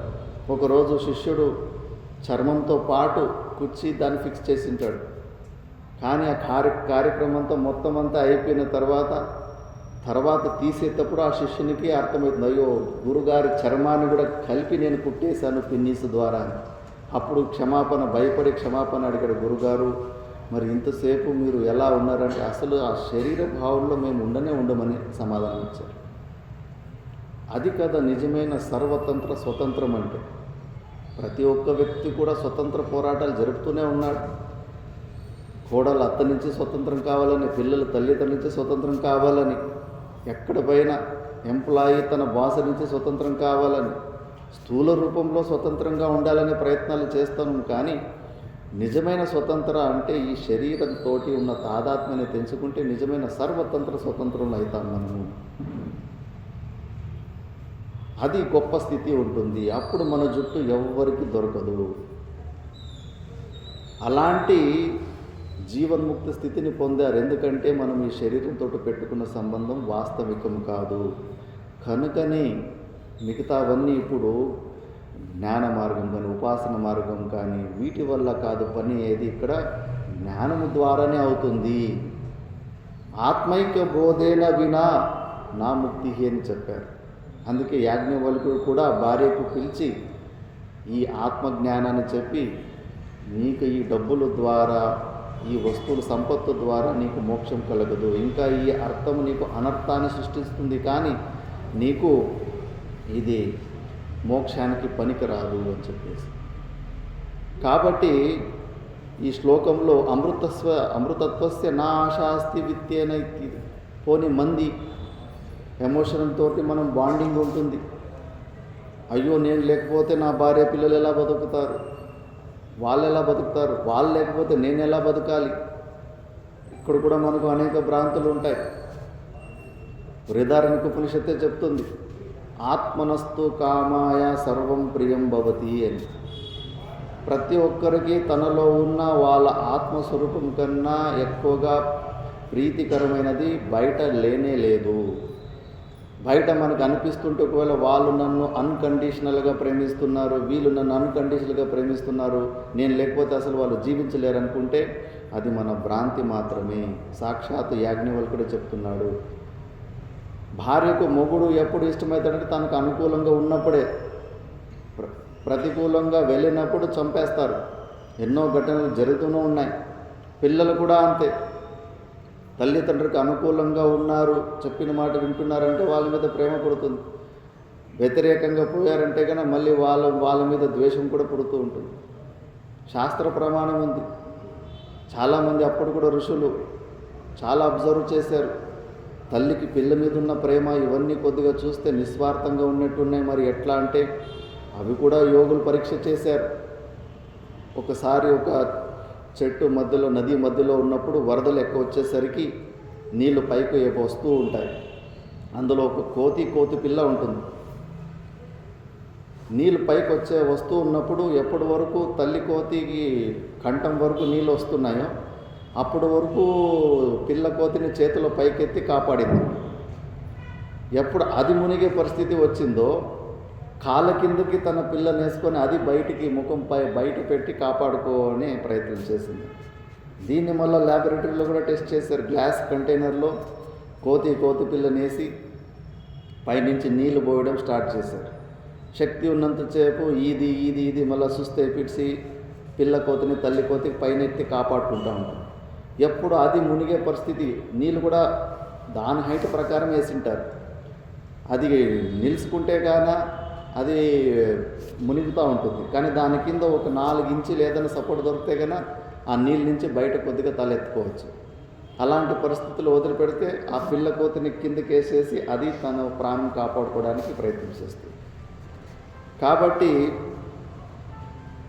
ఇది కూడా సత్యం తెలుసుకోవాలి. ఆత్మనస్తు కామాయ సర్వం ప్రియం భవతి అని చెప్పేసి. అందుకే ఇక్కడ చెప్పారు, అమృతత్వస్య నా ఆశా అస్తి విత్తేన ఇత్యేవ శృతి బ్రవీతి కర్మణో ముక్తే అహేతుత్వం స్ఫుటం యుక్త. అందుకే వీటి ద్వారా, డబ్బుల ద్వారా, మంది ద్వారా మనకి మోక్షం ఎప్పటికీ లభించదు అని యాజ్ఞవల్కుడు మైత్రేయికి ఉపదేశం చేస్తాడు. అందుకే అథో విముక్త్యై ప్రయతేత విద్వాన్ సన్యస్తబాహ్యార్థ సుఖ స్పృహ సన్ సంతం మహాంతం సముపేత్య దేశికం తేనోపదిష్టార్థ సమాహితాత్మా. అందుకే అతో విముక్త్యై ప్రయతేత విద్వాన్, అందుకే మోక్షాన్ని పొందాలని నువ్వు ప్రయత్నం చేయి. విద్వాన్ అంటే సాధన చతుష్టయ సంపత్తి ఉన్న ఒక శిష్యుడు మోక్షాన్ని పొందాలని ప్రయత్నం చేయాలి. సన్యస్త బాహ్యార్థ సుఖ స్పృహసన్, ఈ బయట ఉన్న విషయాలని మీద డిటాచ్మెంట్ని పొంది మళ్ళీ నువ్వు ఏమి చేయాలి? సంతం మహాంతం సముపేత్య దేశికం. అస్తి ఇది సన్, ఈశ్వరుడు ఉన్నాడని ఉపాసన చేసి ఆ స్థితిని పొందిన సంతం అంటే సద్గురువులు, మహాంతులు అంటే వ్యాపకమైన అంతఃకరణం ఉన్నవాళ్ళు, అహేతుక దయాసింధులు. గురువులది చాలా విశాలమైన హృదయం ఉంటుంది కాబట్టి వాళ్ళని మహాంతులు అంటారు. సముపేత్య దేశికం, దేశికుడంటే దిశను, దృశిర్ ప్రోక్షణి అనే ధాతు ద్వారా కురిపించేవాడు అని. దేన్ని అంటే జ్ఞానామృతాన్ని కురిపించేవాడు అని దేశికుడు అంటే. అలాంటి దేశికుడైన గురువుని ఉపేత్య వెళ్ళే విధానం కూడా ఉంటుంది. ఏదో జర్నలిస్ట్ ప్రశ్నలు అడిగేటట్టుగా అడగకూడదు గురువుల్ని. తద్విద్ది ప్రణిప్రాతేన పరిప్రశ్నేన సేవయ ఉపదేక్షంతి తే జ్ఞానం జ్ఞానినస్తత్వదర్శిన. అప్రోచింగ్ కూడా ఎలా ఉండాలి, సద్గురువుని ఎలా అప్రోచ్ కావాలన్న దాన్ని కూడా వివేక చూడమనిలో చాలా స్పష్టంగా డీటెయిల్స్ ఇస్తారు. సాధన చతుష్టయ సంపత్తులతోటి యుక్తంగా ఉండి, వివేక వైరాగ్యం సమాధి శక్తి సంపత్తులు ముముక్షుత్వంతో ఉండి, వినయ విధేయతలతో వెళ్ళి గురువుల్ని ఆశ్రయించి తేన ఉపదిష్టార్థ సమాహితాత్మ, ఆ గురువులు ఉపదేశాన్ని పొందిన తర్వాత నీ స్వరూపంలోనే నిలబడు, నీ స్వరూపాన్ని నువ్వు పొందు అని ఇక్కడ ఉపదేశం వస్తుంది. వ్యాస భగవానుడు వ్యాచోచిష్టం సర్వం ఇదం అంటారు. మనం ఈరోజు ఏదైనా అష్టాదశ పురాణాలు కానీ భగవద్గీత ఏది చదువుకున్నా వ్యాచులో ఒక ఎంగిలి అంటారు, ఆయన ద్వారా వచ్చిందే అని. అలాంటి వ్యాస భగవానుడు కొడుకుగా పుట్టిన శుక మహర్షి పుట్టిన వెంబడే అత్యంత వైరాగ్యాన్ని పొంది నడుచుకొని పోతూ ఉంటే తండ్రి మోహంలో పడి శుక నడుచుకుంటూ వెనకాల పోతూ ఉంటాడు. తండ్రి చెప్పిన బోధ అన్నీ అర్థమైనట్టు ఉంది కానీ సంతృష్టి కృతకృత్యత కలగలేదు శుక మహర్షికి. అందుకే వ్యాస భగవానికి శాస్త్ర రహస్యం తెలిసింది. చెమ్ములో పోస్తే నీళ్ళు, శంకులో పోస్తేనే తీర్థం అనే విషయం. కాబట్టి జనక మహారాజు దగ్గరికి పంపిస్తాడు. ఆ జనక మహారాజు కూడా శుకబ్రహ్మ ఋషిని పరీక్షలో పెట్టి ఒక గిన్నె నిండి నూనె పెట్టి ప్యాలెస్ చుట్టూ ఒక రౌండ్ వేసుకొని రమ్మని చెప్తాడు. ఒక చుట్టూ కూడా కింద పడకుండా ప్యాలెస్ చుట్టూ తిరిగి వచ్చింటాడు. అందుకే గిన్నె నుంచి దృష్టి పక్కకు పోలేదని అర్థం. ఎంతో వైభవము, ఎంతోమంది స్త్రీలు ఉన్నప్పటికీ కూడా తన దృష్టి అటు ఇటు పోలేదు కాబట్టి అని. ఆ పరీక్షలంతా అయిన తర్వాత మళ్ళీ వారు వ్యాస భగవానులు చెప్పిన ఉపదేశమే జనక మహారాజులు చెప్పారు. కానీ ఇక్కడ కృతకృత్యత వచ్చింది. దీని ద్వారానే తెలుస్తుంది గురులేని విద్య గుడ్డి విద్య అంటారు. ఎవరైనా కానీ ఈ ఒక దృష్టాంతం ద్వారా తప్పకుండా గురువులని ఆశ్రయించాలి అని శాస్త్రం చెబుతూ ఉంటుంది. అందుకే అలాంటి గురువుల్ని ఆశ్రయించేసి నువ్వు ఉపదేశాన్ని పొందాలి అని చెప్తున్నారు. దాని తర్వాత ఉద్ధరేదాత్మనాత్మానం మగ్నం సంసార వారిదో యోగారూఢత్వమాసాద్య సమ్యక్ దర్శన నిష్టయా ఉద్ధరేద్ ఆత్మానం ఆత్మనా. ఒక ప్రకారంగా చెప్పాలంటే నిన్ను నువ్వు ఉద్ధరించుకో, నీ ఆత్మను ఆత్మ ద్వారా ఉద్ధరించుకో అని. ఒక ఆత్మ స్వరూపం తీసుకోవాలి, ఆత్మను అన్నకాడ మనసు బుద్ధుల్ని తీసుకోవాలి.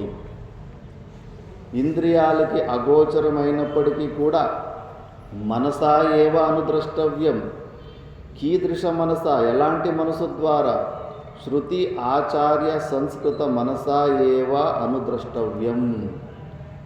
శాస్త్రం చెబుతుంది శ్రోతవ్య మంతవ్య నిధిధ్యాసితవ్య. మనిషిగా పుట్టిన తర్వాత శ్రవణము చేయాలి, మననము చేయాలి, నిధిధ్యాసనం చేయాలి. ఆత్మవారే ద్రష్టవ్య. ఆత్మ గురించి మనము దర్శింప చేసుకోవాలి, శ్రవణం చేయాలి, మననం చేయాలి, నిధిధ్యాసనం చేయాలి. అందుకే నీ దగ్గర ఉన్న టూల్స్ అంతే మనసు బుద్ధినే, దానికన్నా ఎక్స్ట్రా టూల్స్ లేవు పరమాత్మని తెలుసుకోవడానికి. అవి ఉండి కూడా గురువులు శాస్త్రము లేకపోతే మనము పరమాత్మని గ్రహించలేము. నేను చాలామందిని అడుగుతూ ఉంటాను, మీ ఊర్లో ఒకవేళ ఒక్క ఆవు కూడా ఉండదనుకోండి, గోమాత. మీకు మనముడో ఎవరో చిన్న పిల్లోడు ఉంటాడు, తాత ఆవు అంటే ఏంటి అని అడుగుతాడు.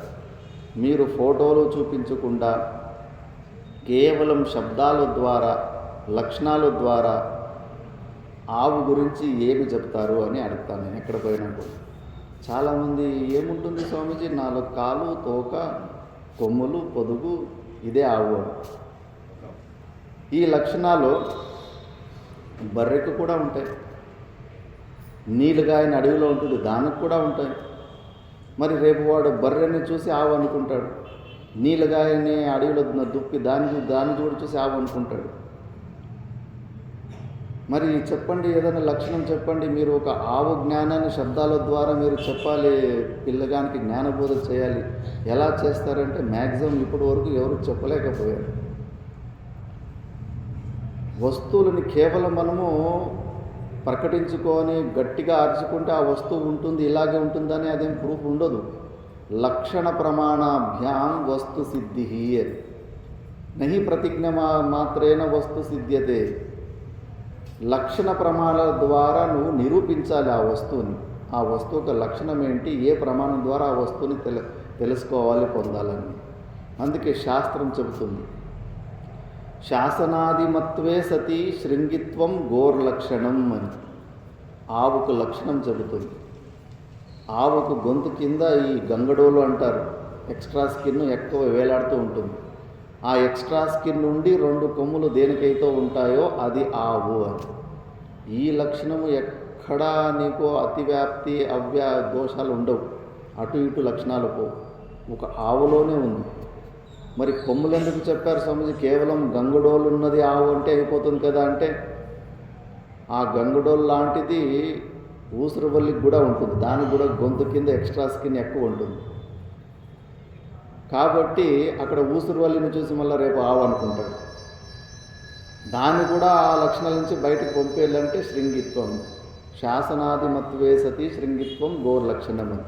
ఇప్పుడు ఇలా లక్షణం చెప్తే వాడు తప్పకుండా రేపు ఆవును చూసినప్పుడు ఇదే ఆవు అని స్పష్టంగా దానికి జ్ఞానం అవుతుంది. ఒక స్థూల విషయంలోనే లక్షణాలు ప్రమాణాల గురించి వివేచన చేసుకోకుండా పోతే జ్ఞానం కలగదు. మరి మనమేమో ఆ పరమాత్మని పొందాలని ఎన్నో సాధనలు చేస్తూ ఉన్నాం. మరి ఏంటి ఆ పరమాత్మని లక్షణాలు ఏంటి, ఏమి పరమాత్ముడని బుద్ధిలో తెలుసుకుని వెంబడి ఏమి బుద్ధికి ఏమి స్పృహ వస్తుంది? ఇక్కడే పడిపోతున్నాం, ఇక్కడే మిస్టేక్ అవుతున్నాం. ప్రపంచంలో ఎన్నో వస్తువులు ఉన్నప్పటికీ కూడా అన్నిటి డెఫినేషన్లు అన్ని దేశాల్లో అందరూ ఒప్పుకుంటున్నారు. ఆవు ఇట్లా ఆవు లక్షణం ఇదంటే కానీ అన్ని దేశాల్లో అవును కరెక్టే, ఇది ఆవు అని ఒప్పుకుంటున్నారు. ఒక భగవంతుని విషయంలోనే భిన్న భిన్న అభిప్రాయాలు, భిన్న భిన్న డెఫినేషన్లు, ఒక క్లారిటీ లేదు. ఎందుకంటే భగవంతుడు అతి సూక్ష్మం, ఒక ఆకారం లేదు, ఒక గుణం లేదు. మరి ఆయన గురించి నువ్వు నీ బుద్ధిలో ఏమి గ్రాస్ప్ అవుతుంది? ఏమి గ్రాస్ప్ అవడం లేదు. అందుకే ఇప్పుడే విచారణ చేస్తే మనకు అవసరమవుతుంది కదా, శాస్త్రము గురువులు ఎంత అవసరమని. శాస్త్రము చూపిస్తుంది 3 లక్షణాలు: స్వరూప లక్షణము, తటస్థ లక్షణము, వ్యావర్త లక్షణము అని 3 లక్షణాల ద్వారా మనకు పరమాత్మని బోధించేదే మన శాస్త్రం. అజ్ఞాత జ్ఞాపకత్వం శాస్త్రత్వం. మనము ఇంద్రియాల ద్వారా, మనసు బుద్ధుల ద్వారా దేనైనా మనం తెలుసుకోగలిగితే కానీ అక్కడ మనకు శాస్త్రం అవసరం లే. మనకు తెలియని విషయాల గురించి ఏదన్నా చెబుతుందంటే కన్నా దాన్ని శాస్త్రం అంటారు. స్వర్గం గురించి మనకు తెలియదు, పరమాత్మ చాలా అతి సూక్ష్ముడు కాబట్టి పరమాత్మ గురించి మనకు తెలియదు. అందుకే మనకు శాస్త్రమే ప్రమాణము అని. భగవద్గీతలో కూడా భగవంతుడు కృష్ణ పరమాత్ముడు విశ్వరూప దర్శనాన్ని చూపిస్తాడు. అంతటికీ ఆధారం నేనే అని అన్నీ, అది ఏమి 10 డైమెన్షన్సో 5 డైమెన్షన్సో అలాంటి విశ్వరూప దర్శనాన్ని చూపించాడు. అంత చూపించిన తర్వాత కూడా అర్జునునికి ఏమన్నాడు? కార్యకార్య వ్యవస్థితో శాస్త్రంతే ప్రమాణం అన్నాడు. నువ్వు ఏది చేయాలో ఏది చేయకూడదో అన్ని విషయాలలో నీకు శాస్త్రమే ప్రమాణం. నేను చెప్పినట్లు చేయి, నేనే ప్రమాణం అని చెప్పలేదు. ఎందుకంటే మనం ఇక్కడ ఈ విషయంలోనే మనము శాస్త్రం గురించి మనం పట్టించుకోకుండా అనేక ప్రకారాల ఊహల్లో, భ్రాంతుల్లో, భగవంతుని విషయంలో కూడా ఎన్నో ప్రకారాల ప్రీ కన్క్లూషన్స్ తోటి మనము నిశ్చయాలు చేసి ఉన్నాం. కాబట్టి శాస్త్రము చదివితే తప్పకుండా భగవంతుడు యథార్థంగా విషయీకరణమైతే అవ్వడు. ఎందుకంటే భగవంతుడి విషయం కాదు, కానీ లక్ష్యార్థము ద్వారా లక్షితుడు అవుతాడు. అందుకే అలాంటి శాస్త్రం చదవాలంటే నీకు అలాంటి మనసు ఉండాలి. శాస్త్ర సంస్కృతమైన మనసు ఉంటే నువ్వు ఈ సూక్ష్మమైన లక్షణాలని గ్రహించి పరమాత్మని యథార్థంగా నువ్వు తెలుసుకోగలుగుతావు. అందుకే ఉద్ధరే ఆత్మానం ఆత్మన. ఈ మనసు సంసార వారిదో మగ్నం. ఈ సంసారం అనే ఈ సముద్రంలో మునిగిపోయింది ఈ మనసు. అలాంటి మనసుని గురువులు శాస్త్రం ద్వారా ప్యూరిఫై చేసుకొని నిన్ను నువ్వు ఉద్ధరించుకున్న తర్వాత, గురువుల ఉపదేశాన్ని పొందిన తర్వాత యోగారూఢత్వమాసాధ్య నిరంతరం తచ్చింతనం తత్కథనం అన్యోన్యం తత్ప్రబోధనం ఏతదేకపరత్వం బ్రహ్మాభ్యాసం విదుర్బుధ. ఎప్పుడూ అదే చింతనలు చేస్తూ అందులోనే ఉండేలాంటి తత్వంలో ఉండి సమ్యక్ దర్శన నిష్టయా, లాస్ట్ పురుషార్థం, దీన్ని బ్రహ్మాకార వృత్తి అంటారు. బ్రహ్మాకార వృత్తి అంటే